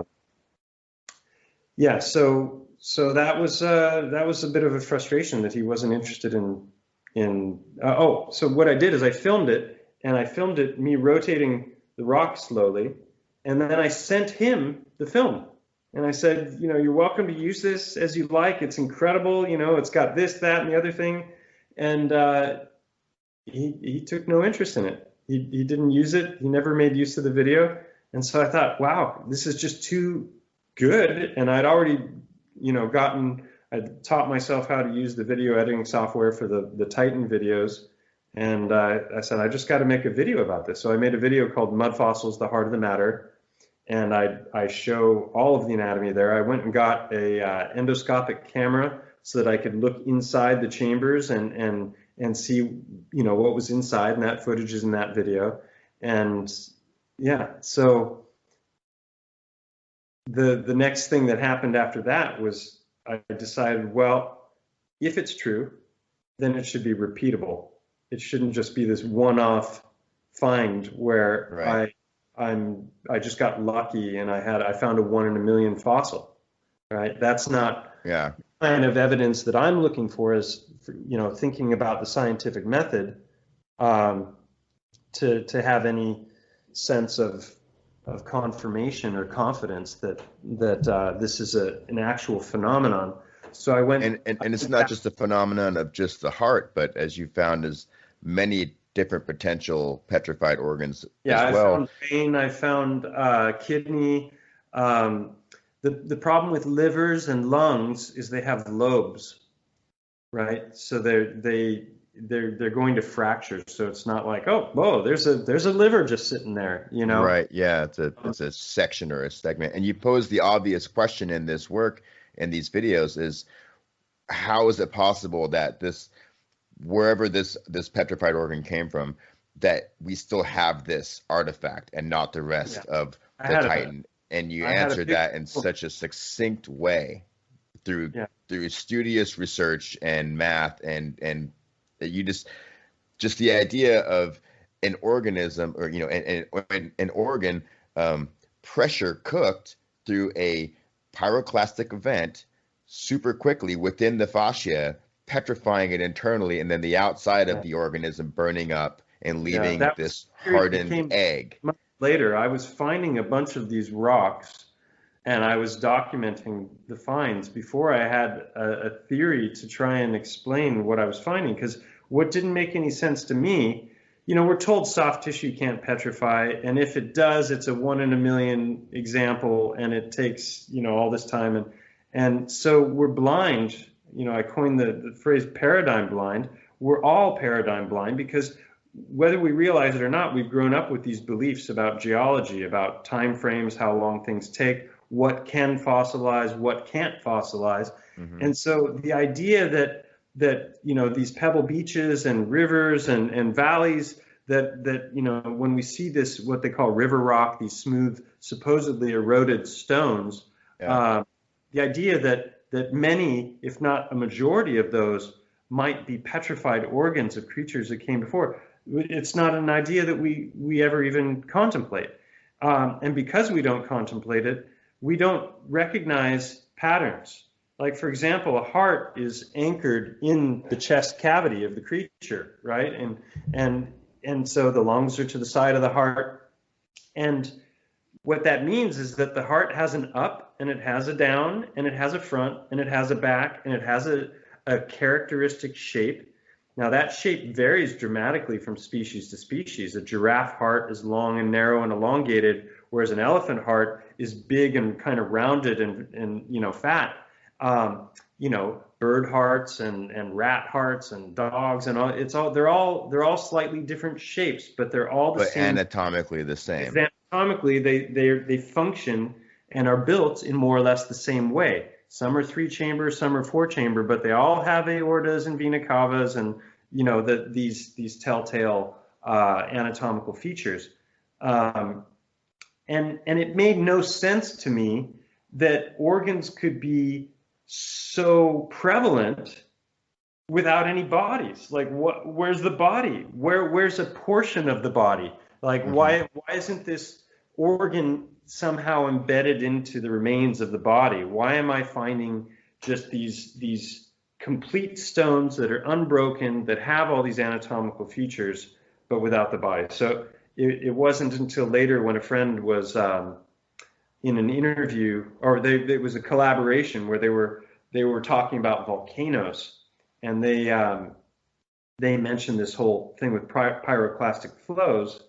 And as they were talking about it, the light bulb went off, and I had this aha moment where I realized that explains potentially the organs, because that kind of heat and force could completely annihilate the outer portions of the body while somehow petrifying the inner organs. And so that was, I've coined the term boiled egg theory now, because if you take an egg and you crack it open, the liquid is loose, and but if you put it in boiling water for 6 minutes, it hardens. Well, what happens if that water is 100 times hotter or 10 times hotter, and it boils for longer? Well, it's going to get harder and harder, right? Yeah. And so I realized that all of the organs are wrapped in this fascial sac, which would protect them, while the inner proteins of the muscle would start to undergo change because of the heat. And that fascial sac is harder tissue than the organ itself. Is that correct? Yeah. So it'd be hard to penetrate and hard to disintegrate even through a pyroclastic flow. That's in the heart. It's called the pericardium, and it's the thickest of all of the fascial coverings for any of the organs. And the heart is also very dense, as a muscle that contracts. So that was kind of a thrill, because all of a sudden I had this understanding that, wow, there are these events that occur that are incredibly hot and powerful that could completely annihilate the outer portions of the body. And then the other thing is that the organs are, what are they? They're in the chest and the abdominal cavities, and they're attached, and they're floating in what? They're floating in liquid, right? You have the pleura, which is the outer cavity that is the chest and the abdominal cavity, which is also a big fatty sac but inside of that, each of the individual organs is suspended in liquid and surrounded by its fascial tissue. So what I realized then is you got a pressure cooker, right? And anyone who's ever used a pressure cooker knows that you can cook way faster and you don't need a lot of heat if you add pressure. Yeah. So my theory is that the outer portion is being burned and the inner organs are literally boiling in this fluid and hardening and hardening. And as the outer portion gets destroyed, what's left are rocks, or at least the beginnings of rocks, which are then maybe later paramineralized so that it completes the process. Mm-hmm. But then I was like, well, what about the bones? Where's the skull? Where are the long bones, the pelvis? Why aren't I finding those? Because those are hard to begin with. And that was a real puzzle for a long time. And then it wasn't until a friend of mine, Nathan, he and I were talking, and I told him my boiled egg theory for what I was finding. And he was like, do you ever make bone broth? And I'm a vegetarian. I've been a vegetarian my whole life. I'd never made bone broth. And I said, no. And he said, well, you should look into it because if you put thick bone into a crock pot with water and you turn up the heat, you don't even have to turn it up very high. After a few hours in that crock pot, that bone turns to sponge. And if you keep going with it, it turns to gelatin. So bone in a crock pot, in a pressurized, heated environment, just completely softens and wastes away to nothing. So all of a sudden now I had a pretty solid theory for, what I was finding. And I was finding them in droves, because once I recognized the pattern, I've done videos where I go out live. One of the most recent videos I did was called, I don't remember the name now, a little field work basically. And it's a shorter video where I just went out to, one of the river bottoms, and in the space of about 10, 15 minutes, I found like 15 of these things. Yeah. And then when I was making the video and I was pausing, I was like, oh, wow, there's like 3 other ones that I didn't spot, and I'm holding up the rocks and I'm displaying the sides and showing the indentations or the openings for the blood vessels. And then there were a whole bunch of other ones that were laying there that I didn't even spot because I was focused on the one I was showing. Mm-hmm. So it's incredibly repeatable. I've got people sending me pictures and video from all over the world that have seen my videos, and they're like, "Oh, you're totally right. I'm finding these." I think my favorite picture is, I believe it's a woman relaxing and lounging inside one of the ventricles of a Titanic petrified heart that's been broken open. Yeah, I don't know. I don't know where that picture came from. I tried to find the source. It is epic. It could be a giant sculpture that somebody made, or it could be the remains of a friggin' gigantic, like a 12-foot petrified heart. Right. I've got one video called Petrified Organs, Giants' Hearts, and How to Spot Them, where I teach people all of these telltale characteristics. I show them, 100 different examples of the rocks so they can start to recognize them. Because like I said, they're all slightly different, but they all have similar themes. And once you've learned them, it's easy to learn because there's a particular shape that I basically teach people to spot, which is it's shaped like a harp, right? It's got a flattened top. It's got this tapering in on the sides, and usually the front will stick out, and it might even have faceting. So like you've got like different planes going in different directions, and then it'll taper in on the sides because of the contraction of the ventricles, and the back will either be flat or curve inward. So it's really easy to spot them once you've seen the videos. But the reason it's called Giants' Hearts and How to Spot Them is because the biggest I found here in this region are 4 foot. Wow. Yeah. Wow. And I've got them at the end of that video, so you can see after you recognize the pattern, then you can see that it's the exact same pattern in these gigantic stones. So there is some evidence of giants in this region. There's a painting in a castle that's in the next town over, where they've got giant people and little people. And when you look close, the little people are not children. Yeah. They're adults, and some of them have beards and they're clothed like adults, but they're standing next to people that are 2 to 3 times their height. So Wow. there's So a ton of evidence for giants.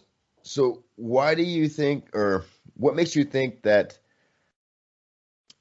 the bone broth theory doesn't, or do you think that doesn't apply to Montgo per se? If the bone broth the bone broth theory action could disintegrate the skeletal bone tissue, the bone matter of these titanic beings and leaving behind their organs, how does that not apply to Montgo as a titanic skeletal Yeah, entity? I would say surely based on its size, right? Interesting.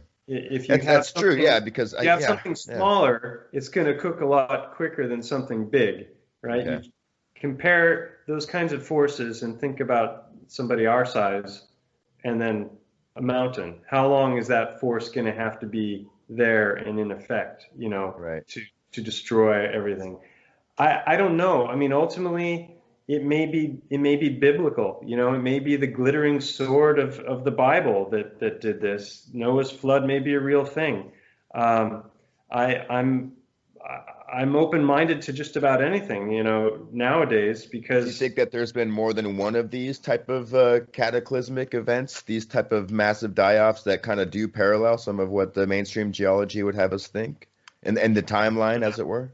yeah, it appears so, because you've got all these different layers and you've got these different species that no longer walk the earth. So, Hmm. there's probably been multiple events. There's um, a lot of people are talking about melted buildings right now, that a lot of these structures that are supposedly carved out of solid stone, where they've built temples and gone in, and carved these structures with, Bronze Age tools, that's not actually what happened. That what really happened was there was an event that was so powerful that it's literally melting these structures, and they've basically reclaimed what they could, and maybe Yeah, dug in or whatever. So I don't know. I've got a lot more questions than I do answers nowadays when it comes yeah. to the how and why of everything.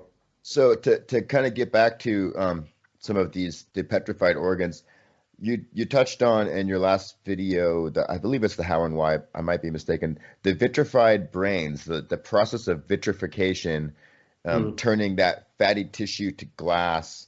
And I yeah. think that really, what you offered there in your evidence-based research, presenting things like agates and geodes, it makes me think that the whole swath of crystals themselves, the same crystals that are powering our electronics, by the way, that Yes. these very well are petrified intelligence, petrified brain tissue of Mm, organisms long past, and that with those petrified brain tissues, that the intelligence is still contained within it. The power and the resonance is still contained within these artifacts, these crystals, whether it's quartz yeah. or the geodes. Well, they store information. They create energy when they're pressed on. The piezoelectric effect. Yeah, That's anyone who's ever had a quartz or one of these digital watches. It's powered by quartz crystal. And basically, I think the battery is powering a hammer. The hammer is striking the crystal. The crystal is sparking, and I don't even understand how it all works, but all of our technological devices are based on these kinds of principles. And crystal power. And if these yeah, crystals come from the vitrification process of petrified brains and well, fatty tissue, I mean, that is an incredible idea. It's what I've fun to been think about. into a lot lately is what's known as biological transmutation. And there is a ton of evidence that this occurs, where plant and creatures are literally creating elements. And we're taught in the mainstream model that that's impossible, because the periodic table of elements is formed in the heart of stars. And then they supernova and they spread their new elements. So you start with the hydrogen, and you got these gas balls, these nuclear furnaces that are, the size, unfathomable sizes at unfathomable distances, and then those are churning away with their fusion or fission. I always get them mixed up, and then that is causing new elements to form, which then through supernova, are spread throughout the universe, and then those coalesce into planets. I mean, that's kind of the mainstream model right now, the Big Bang. And from what I've learned over the last month as I've been looking into this, is that there's a ton of evidence for biological transmutation, that you can take a plant, for example, and you can put it in a pot with a certain amount of earth, and you can weigh it beforehand, and then you can grow it. And over a period of time, with just water and sunlight, that plant is going to take the water and the sunlight, and it's going to transmute that, and it's going to create elements that it didn't have to begin with. Elements that are measurable? Yes. A good example of this is a chicken, for example. I have 4 of them. They've looked into how much calcium does a chicken consume in the course of its normal daily living, right? A chicken can produce an egg every day, 1 egg a day, right? Mm-hmm. And that outer shell is filled with a ton of calcium. Well, it turns out that outer shell has more calcium than the chicken is consuming. So the chicken's in some manner transmuting. I think it's like this little flat, flaky stuff that the chickens like to eat. Leica, I think maybe. Yeah, lichen. My chickens love to eat the lichen from the branches that fall. No, lichen is moss. This is something else. It's anyway, it doesn't matter. But the point is that they're consuming one thing that's got a bunch of potassium or some other element in it, and then they're literally creating calcium. So biological transmutation, I think, debunks a lot of what they tell us about where everything comes from when we're talking about the very beginnings of things. So that, I don't remember how that tied into what we were talking about before. We're just about crystal power and the idea of crystals being capable of holding the information. And what I like to think, and I just like to think this because it makes me feel good, that information is from eons ago of an intelligence beyond our understanding of that was beholden in these titanic creatures, that these titanic creatures and megafauna, megaflora had a level of intelligence and information within them that was contained and still is available for us to access even through the petrification process of vitrification of their soft tissue. Yeah. Well, I think, it's... And with that comes the whole nanotechnology and everything else, being able to access that and bring us into this new technocracy, as painful as it is, but it's all made possible through the use and maybe even misuse of this crystal information containing power. Yeah, that kind of thinking kind of takes you down the road that, leads to things like the Akashic records and that sort of thing. Thinking of it just from a more down-to-earth perspective, when you think about the biological transmutation, that I think that, like Carrie Mullis talks about the Buddhist idea that the part contains the whole, and the whole. I love Carrie Mullis. And that everything is everywhere. Like with the PCR test, the more times you cycle it, the more likely you are to find whatever it is you're looking for, because everything was already there to begin with. And it's kind of like, I don't know, I think of the PCR test as almost like the reverse of homeopathy, right? Mm-hmm. They dilute things more and more and more, and then they claim in homeopathy that the more diluted it is, the more powerful the therapy. And I don't know if that's true or not, but that's kind of the opposite of the PCR test, where you start with nothing and you're looking for something in particular, and then the more times you cycle it, eventually you're gonna find that. So I think that everything is contained in our bodies, all of the different elements, and whether it's gold and silver and trace elements, we've got all these minerals of things, and then our cells are going about creating tissues. And you talked about gallstones, maybe agates and geodes and all these different things. These might be things like kidney stones and gallstones and vitrified brain which is fat. The brain is almost entirely fat. And as I talked about before, my theory is that as you petrify fat, that it turns to crystal, to quartz in particular. So it may be that opal and these different really beautiful things and gemstones are actually coming from biological processes and not geological processes. I'm more in that line of thinking now than I was before, obviously.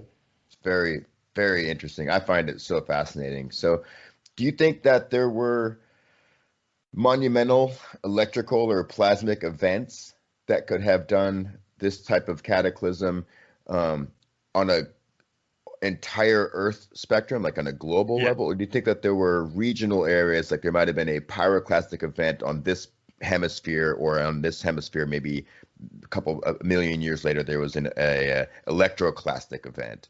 I guess what I'm getting at is I've always been fascinated to the Red Rocks area, just the red earth area of the Four Corners of Utah. Have you been to Utah before?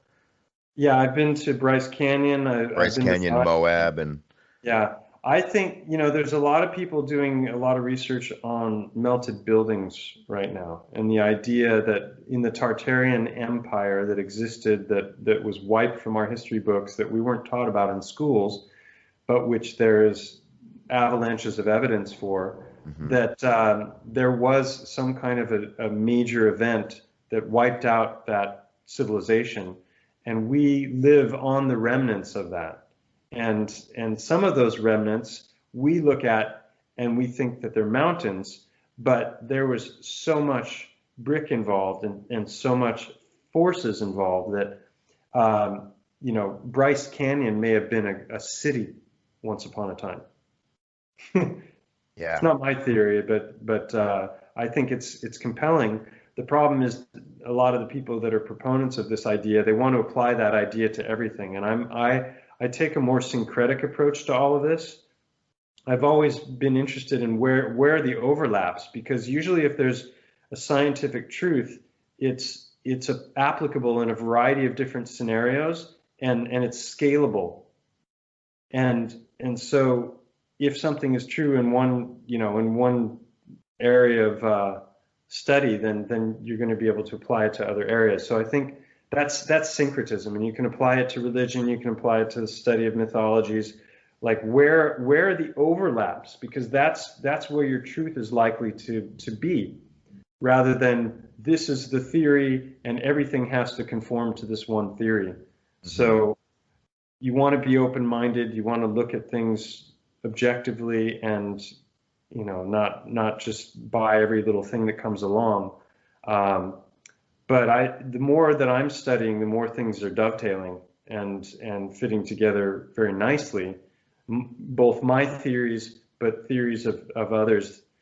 And getting back to your question about the plasma event, if you mentioned the Younger Dryas earlier, which is 12,500 years ago. I studied a lot of Graham Hancock's work.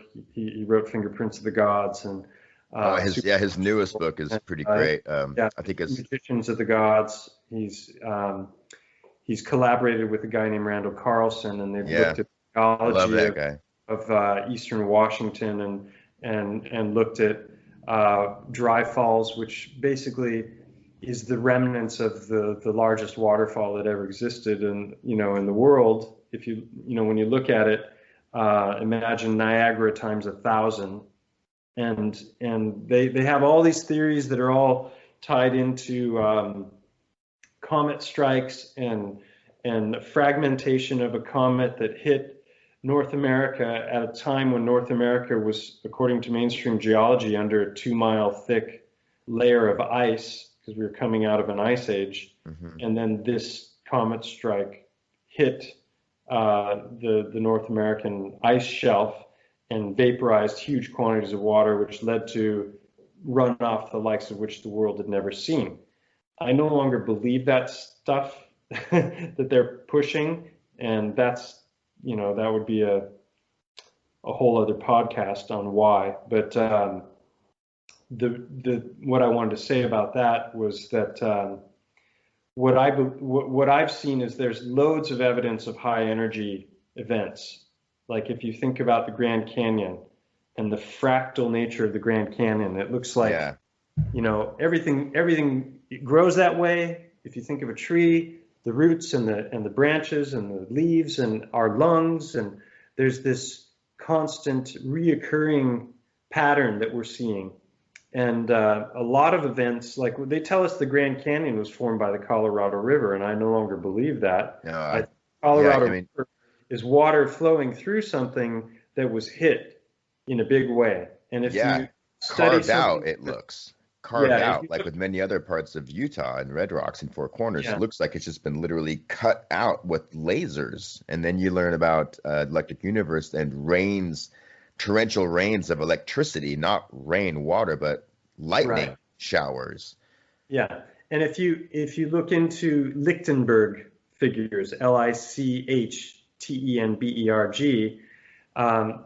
these are figures that you can see all throughout the world, but it's also reproducible on a smaller scale with experiments where, like, there are people who make these beautiful tables where they have a block of wood, and then they hit the two ends of the wood with, I don't know what you call them, I guess a cathode and an anode or something. I don't know the electrical terminology, but basically they're arcing between, just like if you think of Tesla coils, and they boom, the electricity is reaching across and connecting.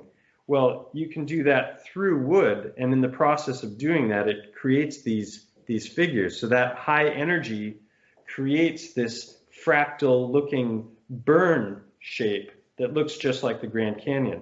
So you can reproduce this on smaller scales, on bigger scales. Well, if you imagine it on a planetary scale, and about electricity in the upper atmosphere and things like sprites and elves, and we've got our thunderclouds that shoot lightning down, but there's a whole ton of stuff that's going on above that, and it's all well documented by all the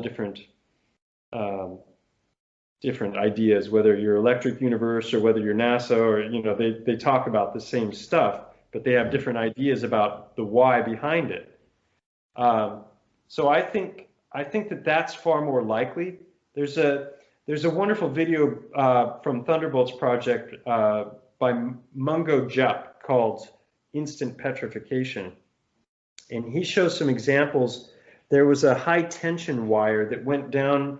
I think it was either North America or the northern part of North America, or northern part of the U.S. or in Canada. I can't remember which, but there was a place where a high tension wire with a lot of electricity running through it fell down as a result of a storm, but the current continued. They didn't shut off. It didn't short circuit or anything.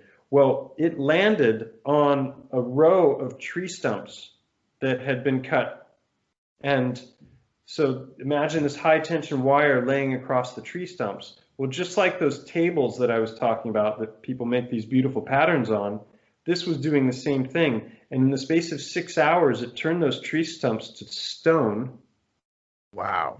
And not only were the tree stumps turned to stone, but their root systems were also turned to stone. Wow. So it had the power to penetrate down into even more dense and anaerobic.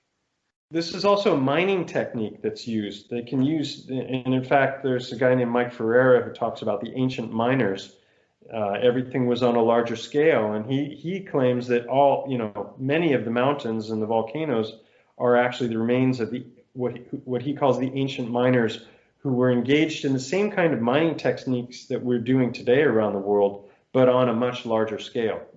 Wow. And he's got some very interesting ideas. He doesn't believe anything about my research. I keep reaching out to him to try and, share information, get him to open his mind, because I think his ideas dovetail perfectly with mine, because I believe the ancient miners were mining the Titans. So you've got veins of gold, right? We've got all these terms: arterial water flow, artesian wells, veins, all these different structures that we find in geology that are matching anatomical terminology. Interesting. Yeah. So when you hit Earth with large amounts of electricity, what happens is the elements align along the electrical current. And so you get a coalescing of different kinds of elements. So, I'm sure they probably know about this in mining, and it gives them clues about where to look for things. Mm-hmm. And so, yeah, that's wow. It's far out topic, and I'm not an expert in it by any means, but I think it's all fascinating. The reason I've gone so deep into studying it is because it ties into my findings, and I'm trying to understand better what I'm finding empirically. That's the thing. People who criticize my stuff have claimed that I'm just cherry picking my information, and I'm trying to get things to fit into my wacky pet theory, and it's really been the other way around. I found empirical evidence that has patterns that I'm trying to understand, and in the course of trying to understand that, I'm coming up with theories, and that's really how the scientific method is supposed to happen. Now, the stones are already there. There's no process that I can witness occurring, Mm-hmm. and I can't create an experiment where I have a manipulable variable, which is what you really need to be able to do to engage in proper science and the real scientific method. So later on, I'll have to. I looked into different testing techniques, like I wanted to CAT scan the heart stones so that I could show internal structures if there were there. I wanted to do XRF, which is I always mispronounce this word, spectrography. I can't remember how to say it. But basically, it's X-ray fluorescence is another way of saying it, where they're bombarding the material. Like if you pulverize a rock and you have this powder, you can bombard it with different rays, and then it reflects back in a way that tells you what the constituent elements are. Wow. Okay. That's completely over my head, but I'll take your word for it. Basically what it means is that, like say it really is a heart. If you pulverize that, you're going to have a conglomeration of different atoms in different percentages. And XRF will tell you exactly what those atoms are and what those percentages are. So if you find a very, very close correlation between the biological makeup of a heart and its elements and the percentages of those elements and a stone that you pulverize, and it's the same, and that stone also has a whole bunch of macro anatomical features and blood vessels and whatnot, then you've pretty much got 100% proof of what I'm claiming. Mm-hmm. So I looked into that, and then lockdowns happened, and the university closed, and I couldn't get CAT scans because they wouldn't let me bring in non-human subjects. So I've got to look into maybe some veterinarians that might have a CAT scan machine and might not be such sticklers for following rules. Good luck with that. Some of the ideas I have to try and take it further, and meanwhile, I'm trying to produce videos and finish a book. So the to-do list is long. Right. Well, I don't want to keep you any longer than you're willing to. A couple terms. Sorry. That's fine. The term prospiracy came up in your conversation with SGT report. The prospiracy rather than a conspiracy. I think that's brilliant. Yeah. Thank you for bringing that up. I love that. So,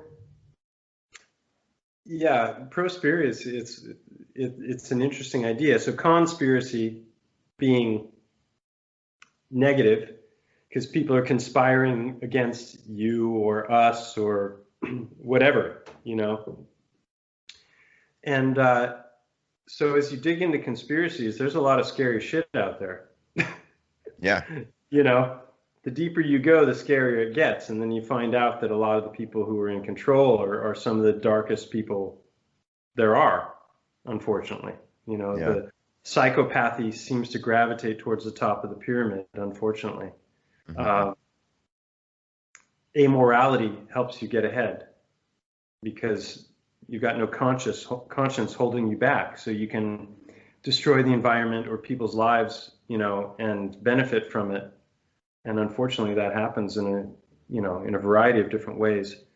So as you start to dig into things, it can leave you depressed and fearful. And I read books when I was in my 20s that made me want to head for the hills and collect guns. And then I decided, no, I'm not going to give in to the fear. I'm not going to live my life, where I didn't want to become a prepper, Sure.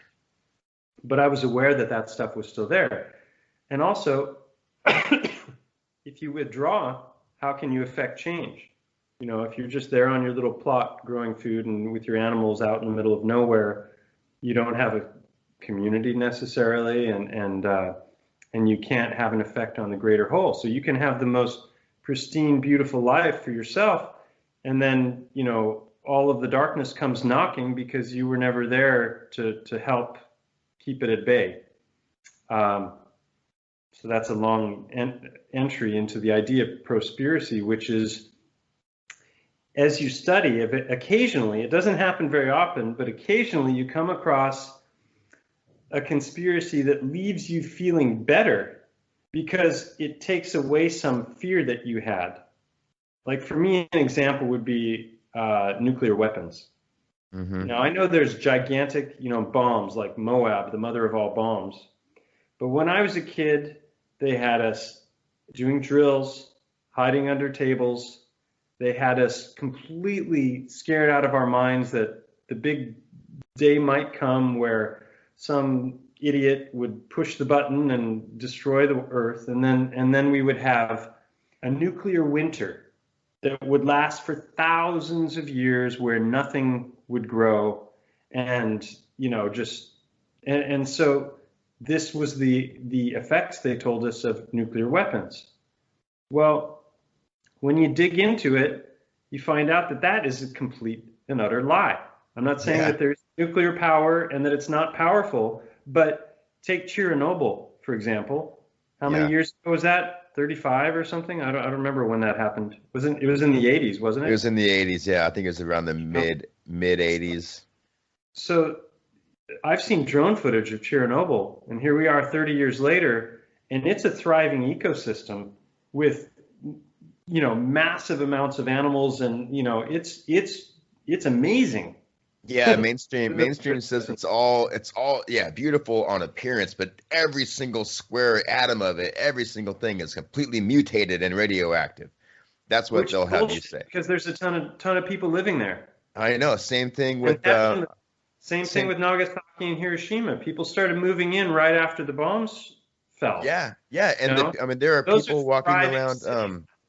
Was that Japanese nuclear failure? What was it, 6 years ago? Fukushima. I forgot.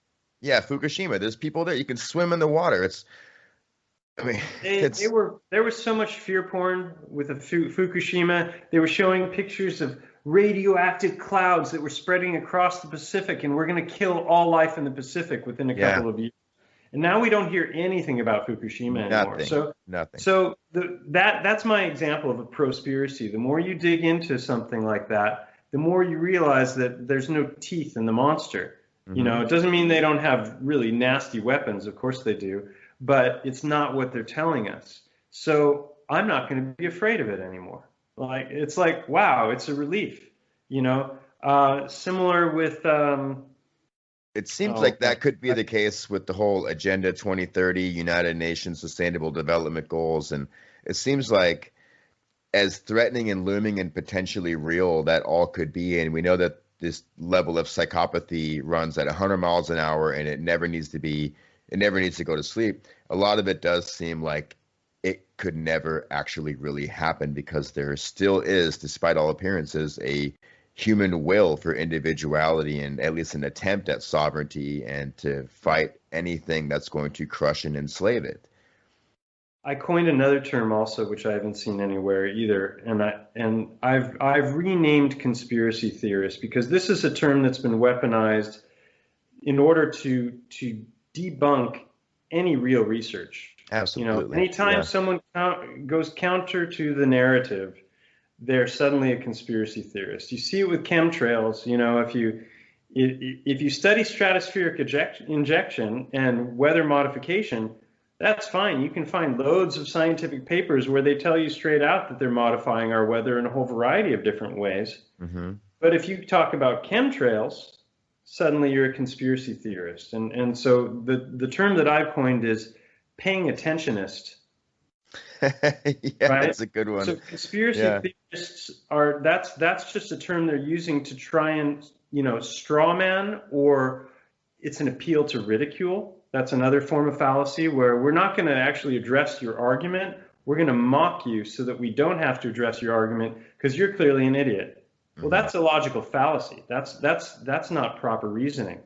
And so I had another example of a prospiracy. Oh yeah, the global warming thing. As a paying attentionist who's 50 plus now, I remember clearly as a teen when they were pumping us filled with all kinds of fear about a coming ice age. I don't know if you remember that. Yeah. But it's always been global warming and recycling, which is garbage science. I mean, my whole life we've been recycling, and it doesn't do anything. It makes it worse. Well, and a lot of times when we're sorting our different, recyclable materials, they all go into the same spot anyway. It's like, it's just, I've seen photographs where people are like separating it all and it goes into different bins, and then those all go into one truck, and then that truck dumps it all in the same spot. But I mean, even that is a scam. The fossil fuels, like, oh, it's melted dinosaurs. I think crude oil is something that the earth is doing, and it's down there and it regenerates. Like when I was a kid, there was an oil field not far from where I grew up in California that went dry. And do you think it's blood? Later, they're putting it again. What's that? Do you think that the oil, like the crude oil, do you think that could actually be blood? A different frequency of I don't know what it is. I don't know. But but my point is that they talk about it like it's a limited resource and it's going to be gone soon. They talk to, like, everyone was talking about peak oil like 10, 15 years ago. Well, we reached peak oil. No, they're finding more oil than ever. It's like, yeah. But the point is that plastic, which is filling up the oceans and everything, I saw a machine made by a Japanese guy that you could just shove in a bunch of plastic and styrofoam and all of your waste from your home, and it would produce gasoline, kerosene, and diesel fuel, whichever ones you wanted, from this little machine. It's like, why aren't those in every home? Well, guess why? Yeah, right. We know why. Yeah. So anyway, the global warming thing, climate change, you'd be an idiot to not believe in climate change, right? Because climate is always changing. Yeah.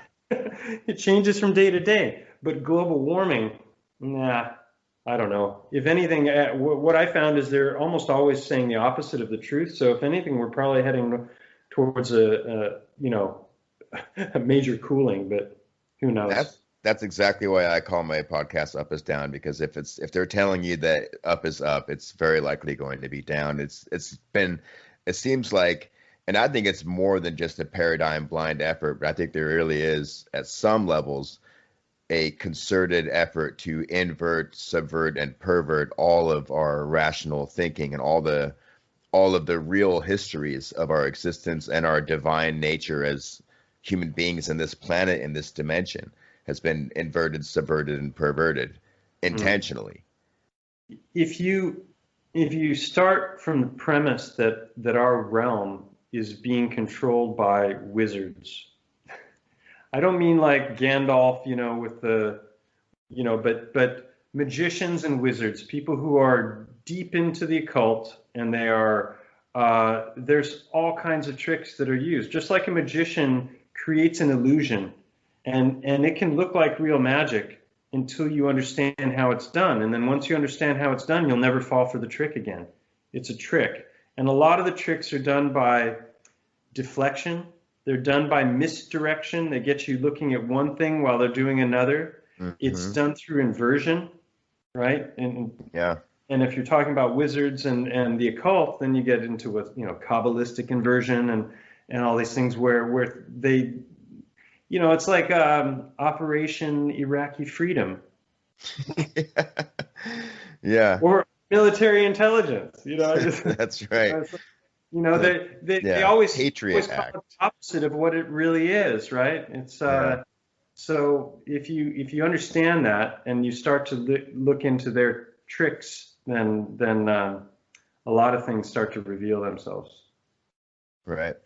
So is there anything on the horizon for you? I know that you got a bunch of interviews scheduled. Do you think you're ever going to produce that part 3 of the how and why for the petrified organs, where you discuss the electricity and the mythos? And the thing is, I'm not an expert on those things, and I don't want to spend a whole lot of time diving into something that I have no proof. There's no, ultimately, it's not, you can look at the geological evidence, but I mean, the young earth creationists, who are usually Christian, they've been studying all that stuff in great detail for a long time, and they can debunk just about anything that mainstream geology throws at them. But they're said to be biased, and they're not engaging in real science because they're just trying to confirm their own beliefs about the Bible and what they think is really going on.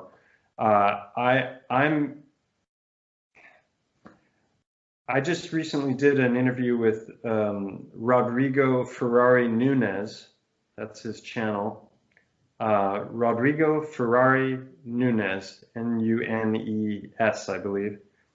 And that was 4 hours long, and we touched on a lot of those different things. The video that I'm working on now is a part 6 to the Titan series, because over the last year, I stopped doing videos for almost a year. During COVID, I just kind of lost my motivation. I was busy taking in loads of information, trying to understand better what was going on. Absolutely. And it was just, and trying to enjoy life as much as possible with all the lockdowns and the mask wearers and all these things. So I get out in nature as often as possible. And but I recently came back to making videos because there were some things that happened also. Did you see the one Son of a Titan, the one about Francisco Torrent? Yeah, I didn't want to bring it up because we could just go on and on and on. That's because I thought that was one of the most amazing, and it is a bit of a tangent, a little bit away from the Titan unveiled stuff, because it's really about the heart. But just as you lay it out from what you learned from him, that the heart, rather than being a pump, with the mechanism of a pump, but it's actually a toroid rope that works, and that it's helical in nature, and then that helical nature is what's found in all life on Earth and in the universe. It does draw, to me, a really clear through line to our real divine source and our ultimate divine outcome. Yeah. To me, it ties in every way with my views on cosmology and the structure of the universe. And it was, without going into a whole lot of detail, we can save it for another time. But like you said, the heart is not a 4-chamber pump like we were taught. This is a fact. It's been proven that the heart is actually like a rope. It's one continuous band that can be unraveled if you know how, and it's one long flat strip that contracts from one end to the other. But because of the nature of how it's rolled up, it's formed like a knot, and because of how it's formed, as it goes into its contraction, the blood spirals in one direction and then spirals in the opposite direction out the other side. Yeah. So it literally functions as a toroidal vortex. And this has been proven scientifically. And the man who did it should have won the Nobel Prize. He died 15 years ago. He taught us more about the human heart than any other person in history. His name was Francisco Torrent Guasp. I highly recommend a documentary on his life called The Helical Heart.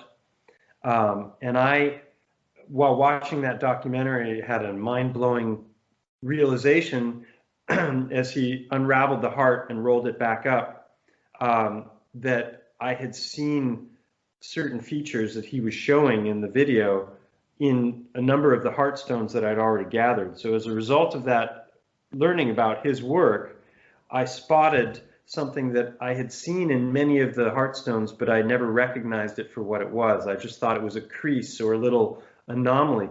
But it turns out those creases were in the exact right places. And I did a video about that, and I showed how his work paralleled, or not paralleled, but led to this discovery. And so there was this kind of loose connection between what he was showing in the heart and what I was finding in the stones.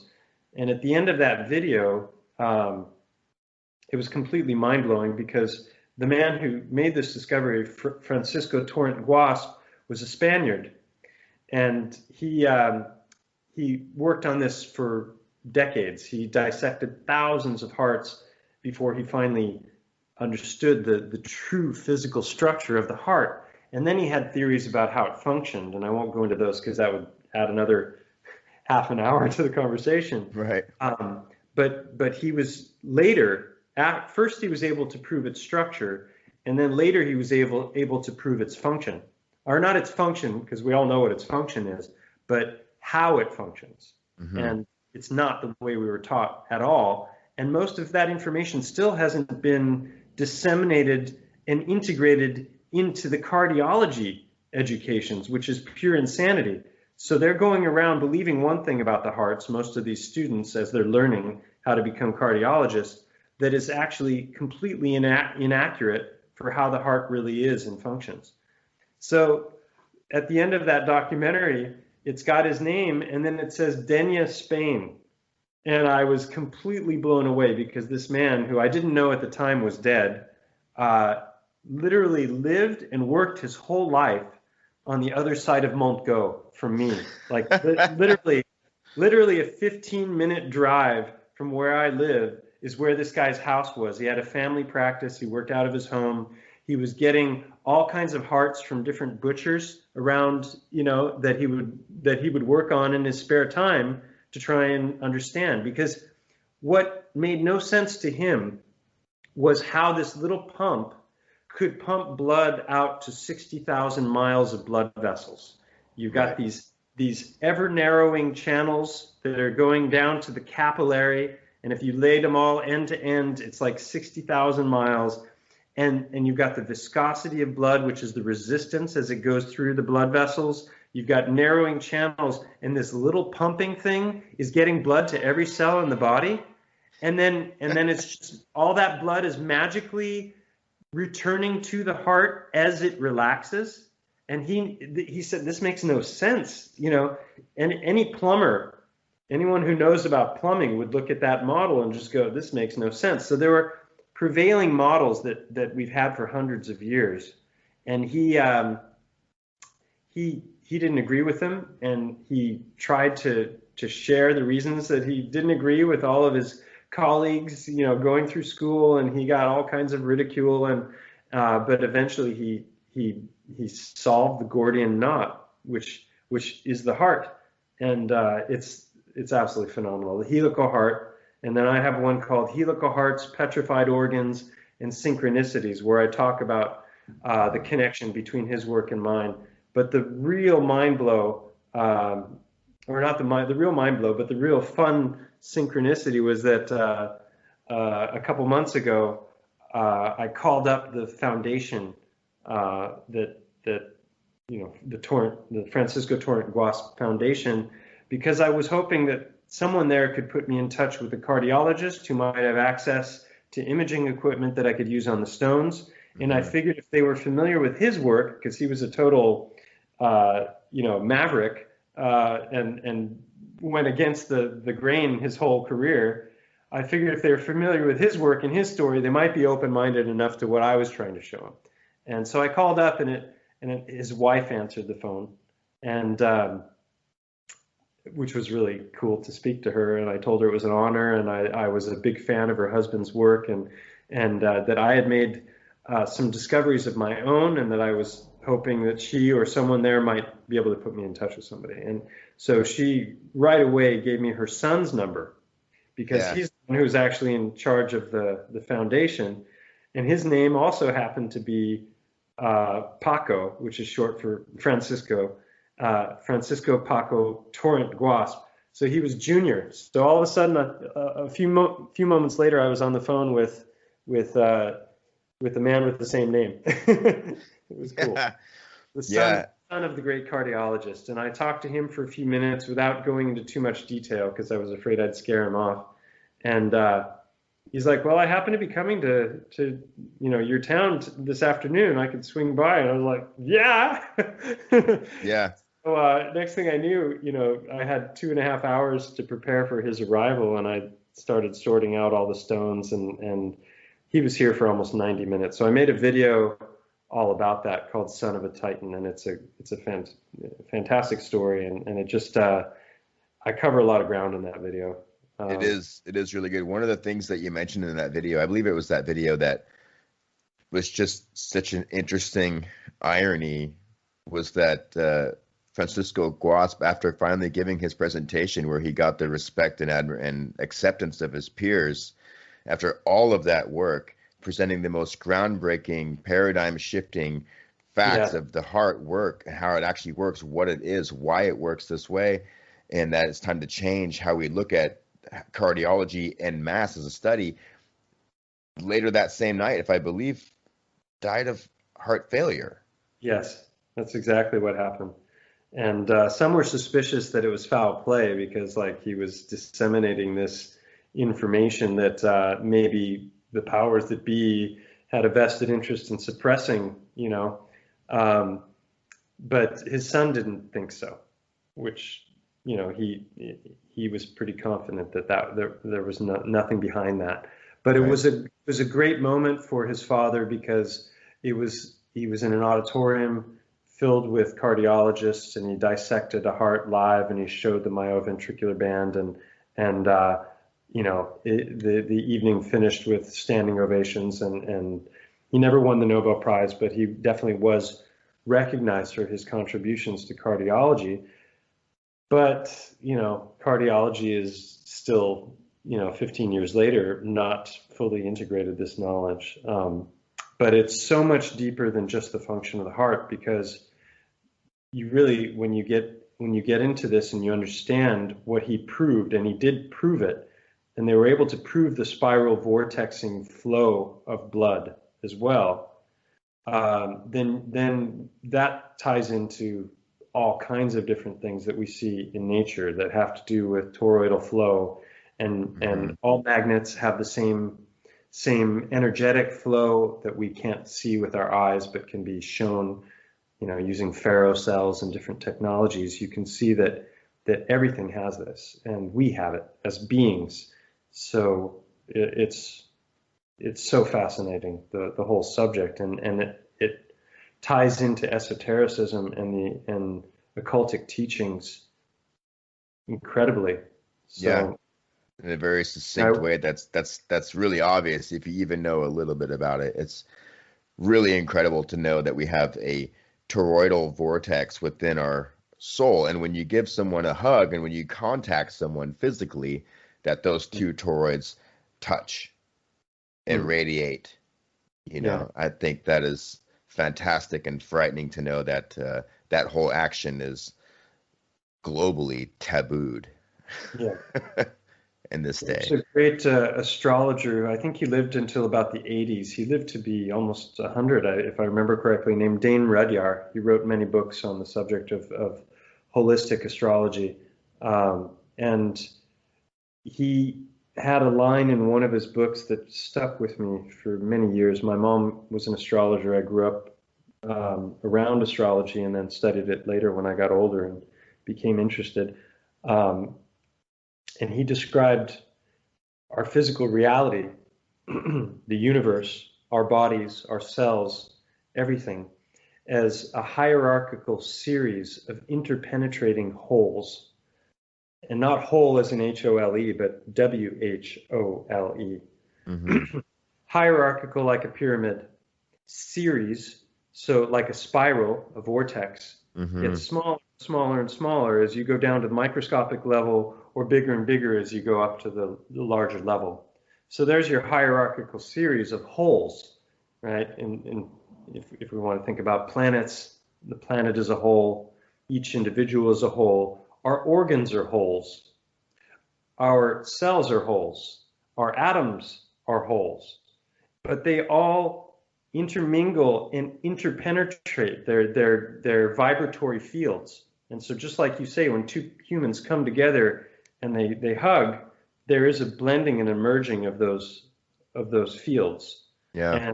And so that is, and then, very literally, when two people have sex and they give birth to a new creature, a new creation, a baby, they are literally interpenetrating. So to me, that was the most succinct expression to describe existence that I've ever heard. It's like it says it in so few words.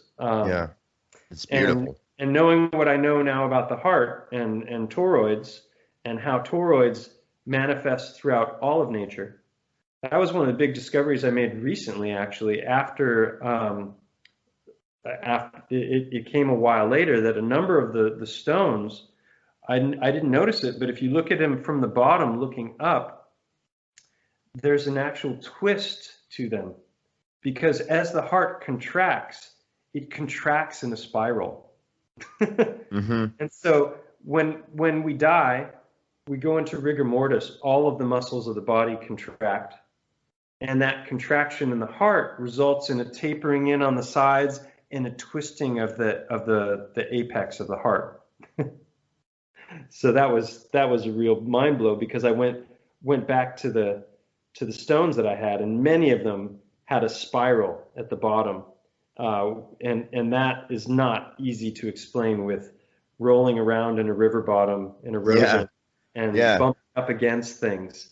It's way too elegant and specific for it to have come about by random chance. And it seems so unrandom in that the way, like, just the angle of that spiralization, it all seemed to me in some of the images I saw of your stones that the spiral would go in similar, if not the same directions, from up to down or from left to right, rather than being it probably follows the Fibonacci sequence, I would bet. Mm-hmm. Just like everything else seems to do. Our storms, our hurricanes, the curl of a wave, the spiral of the flower, the sunflower. When you look at all the seeds in a sunflower, you see these patterns reoccurring over and over again. The shells of sea creatures. It's a magnificent creation we live in, and it didn't happen by random chance. Not at all. It's really a beautiful, fantastic world that we live in, and we still live in it, and it still is. It'll always be so. When I found your work, it was such a relief to just be able to take a breath away from the constant trauma information abuse that you cannot get away from. Even if you shut yourself in, you leave your house, you're constantly under attack at all times. And I just happened to come across your work and just take a couple days and just slowly absorb it. I'm one of those people who, when I find a podcast or a video or a film, a piece of art, I pay strict, close attention to every single detail. And I try to absorb all of it as much as I can. I listen to every single word of the podcast or the video, rather than just kind of like I'm doing something else and occasionally glancing at it. I sat down quietly and absorbed it all, and it blew my mind. And I haven't been able to get it off my mind ever since. And I'm so grateful to have this talk with you. I really just I figured out, where.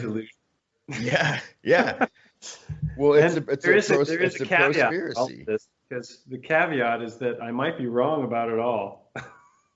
Doesn't matter. It's fantastic to think about. It really is. And it makes me think about my landscape so much differently. and it's just an enjoyable way to look at things. It's been a real pleasure talking to you. I'm so grateful. I can't believe you responded to the email and so kindly gave me this time. It's really, really cool. Well, it's my pleasure. I enjoyed talking with you. The way you formulated your letters to me made me feel like, yeah, this is somebody I'd like to talk to. I hadn't heard any of your podcasts before, so at some point, I like to listen to podcasts when I'm walking. So it's, instead of video where you have to be at a device and you have to watch it, I can listen to podcasts out in nature, which I do often. My show goes all over the place. You might not find some episodes entertaining or interesting. Yeah, you might find some offensive. I do use a lot of swear words sometimes, and sometimes I'll just get an idea or a subject that gets me really passionately fired up, and I just find myself having to do a show about it. Yeah. And I'm trying to get away from, like I said in the beginning, the inversion, psychological manipulation tactics. I'm trying to really explore more different worlds and perceptions and ideas. So it's been a really nice reprieve looking at cryptids and now looking at biogeology as something completely different, and looking at it as a prospiracy rather than a conspiracy. And it's not that there are people that are... What's that? So that's another term I coined also, biogeology, because mud fossil theory is interesting, and it probably applies to a lot of different scenarios, but it doesn't apply to my findings. And so that's why I kind of stepped away from that. And a lot of people thought I was trying to take credit for Roger's work, and why aren't you giving him? Every time I make a video, I've got people coming, that are like, oh, Roger from Mud Fossil University has been talking about this for years and everything. It's like, yeah, I know. I gave him shout outs in several videos, but interesting. He's never mentioned my channel at all in any of his videos. So he's been very silent about my findings, which is curious. But I forgot my point. I was going to say biogeology is a term separate from mud fossil theory. Yeah. So petrified organs, because I believe they were petrified. I don't think that it was through a mud fossil process, because the rest of the body should be there, or part of the body should be there. And I believe it happened very quickly, if not instantaneously. And whether it was biblical or Medusa, or whether it was volcanoes or plasma, I don't know. It's going to take somebody smarter than me, to figure all that out, who has a science background, can look at the chemistry, knows what kinds of experiments can be, created to find out things one way or another. Biogeology to me is what it is. It's the idea that these stones and many of the rocks that we see around us were originally giant trees or titans or even smaller creatures, and they petrified in one way or another.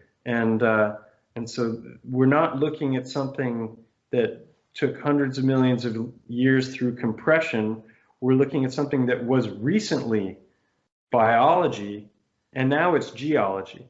And so that's why I called it biogeology. And I don't know if that term will take off. Alan calls it nephorensics, because he's coming from a biblical perspective, and he's talking about the Nephilim, which are the fallen angels, which turned to stone according to the Bible, and the stones will cry out. He's loved a lot of the things I've done, but because I'm not a Christian, he likes to attack the things I've done also. But he's constantly going back to my work and talking about it. And he calls it nephorensics, like forensics, like a crime scene. Sure.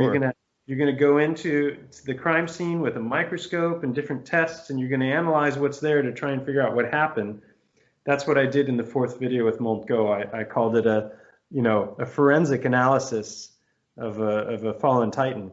That's what he calls it, nephorensics. But I think biogeology is a much better term for non-Christians, mainstream, normies that start to get exposed to these ideas. And if it turns out that, through experimentation, that someday this becomes more mainstream knowledge, then a placeholder like biogeology is going to trigger a lot fewer people than something like mud fossils or nephorensics. Mm-hmm.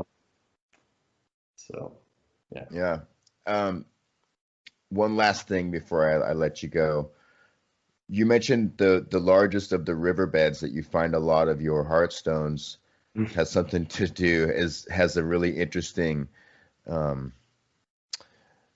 synchronicity to your study of Titans. What was that? I talk about synchronicity a lot in my videos because there have been so many examples of synchronicity, and I've shared a number of them in the videos. Is it a coincidence or is it a coincidence, right? Where two things are inciting at the same time because there is a connection between them, that it's not some random chance. And so synchronicity, I think, is how God or the universe teaches us and kind of nudges us in different directions. Like, hey, are you paying attention? Are you aware? Are you open? Are you seeing what's really there? Or are you just in your head? And if you are, and you're paying attention, then you notice things. And a lot of times that moment that you notice something coincides with something else that's just a chance, or is it? Right. Coincidence with your thought or your realization.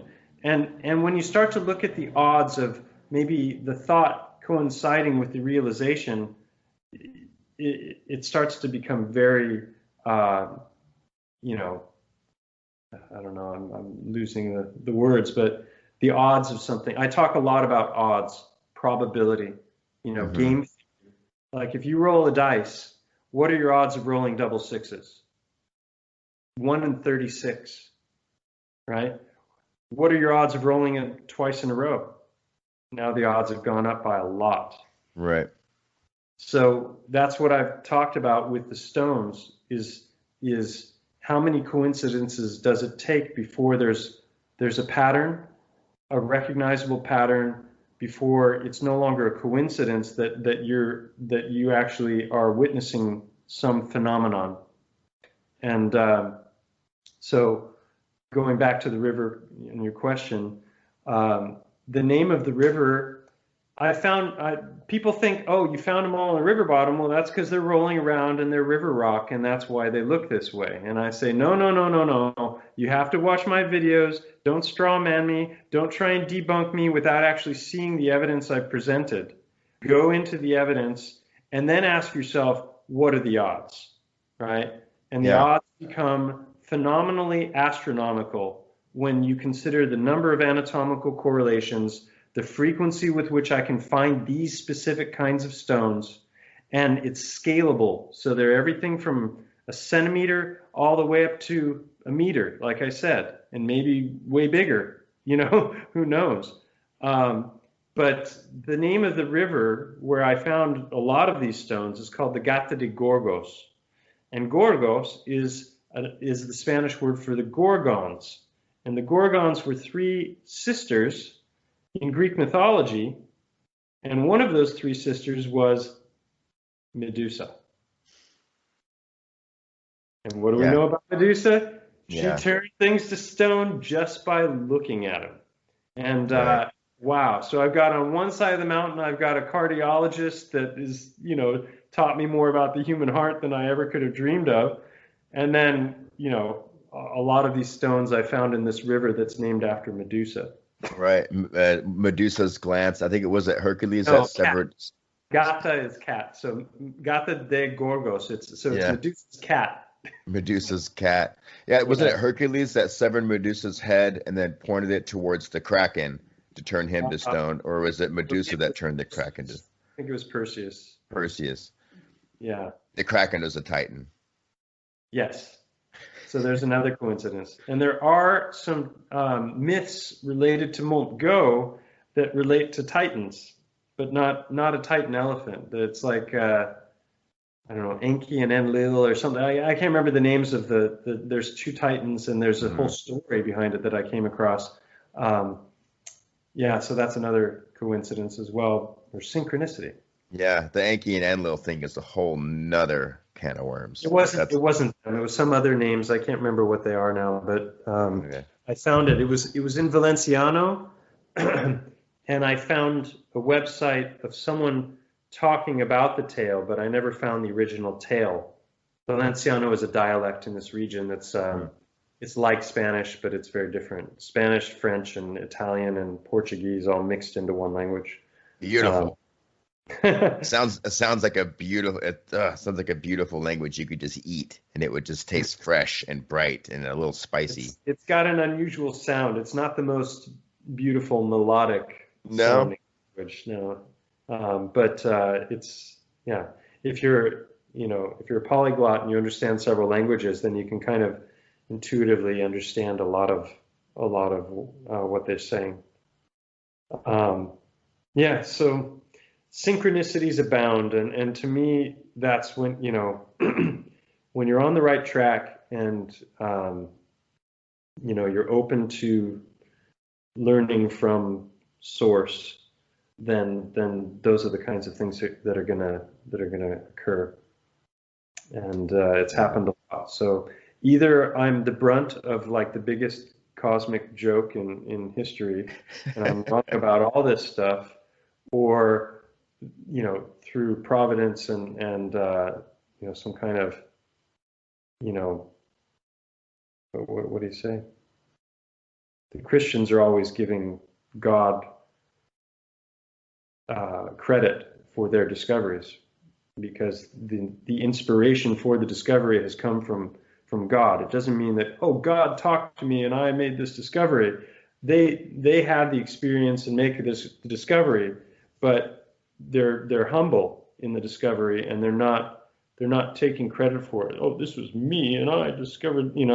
They're I think humility is a very good trait in people, and when people are claiming that they know it all, I immediately kind of start backing away. Yeah. Well, gosh, thank you so much for this conversation. I really appreciate it. You are Mike Wilkerson, and you are Stellium7 on YouTube. I'm going to link to all your channels and stuff, and really just because what I usually do with the show is I usually bookend the conversation with in post production with maybe a few audio clips that I've already got from some of your videos, of just some really short little audio clips that I can kind of warm up the content, and then I am going to just put as much emphasis on watching these videos for yourself before or after you listen to this conversation to see it, because I think it is groundbreaking, and it's just so interesting and fascinating, and I can't stop thinking about it. It's really amazing stuff. Thank you. It's nice to see that people are interested in it, and it touches their hearts. It moves them, and it and to the listeners, I hope you've enjoyed it. It's been a long conversation. The videos will show you so much more on all the things that we've been talking about. I've been finishing some of the videos lately with the line, keep your hearts soft, because they work better that way. Right? We don't want to have petrified hearts of stone. We don't want to harden our hearts. We want to soften our hearts and be compassionate and open, and open to ideas, and open to other people, and so soft hearts work better. Beautiful. All right. Well, yeah, cool. Thanks, man. And that does it for our conversation on the Skype. Anyway, we ended up talking for a lot longer afterwards, and I did not record, which is a shame, because we got into some whole nother cans of worms in the rest of that conversation. We didn't even touch on the strange alchemical process that Girolamo Sagado used to petrify flesh, which still remains unknown today. And we didn't really talk much on the petrification and the hundreds of heart stones that Mike has discovered just around where he lives, not to mention the hundreds and hundreds of photographics and video evidence from listeners and subscribers that have sent to him via email and things like that of different types of potentially petrified organs. We didn't get to that, But I hope that you could check out his videos if you want to know about that and see for yourself to believe. Just check out his YouTube videos. They're not very long. They're great videos. They're super interesting, and I guarantee it will all fall into place for you. So that's going to wrap it up for this episode 94 Up is Down podcast. Thanks for listening, and until we speak again, stay alive.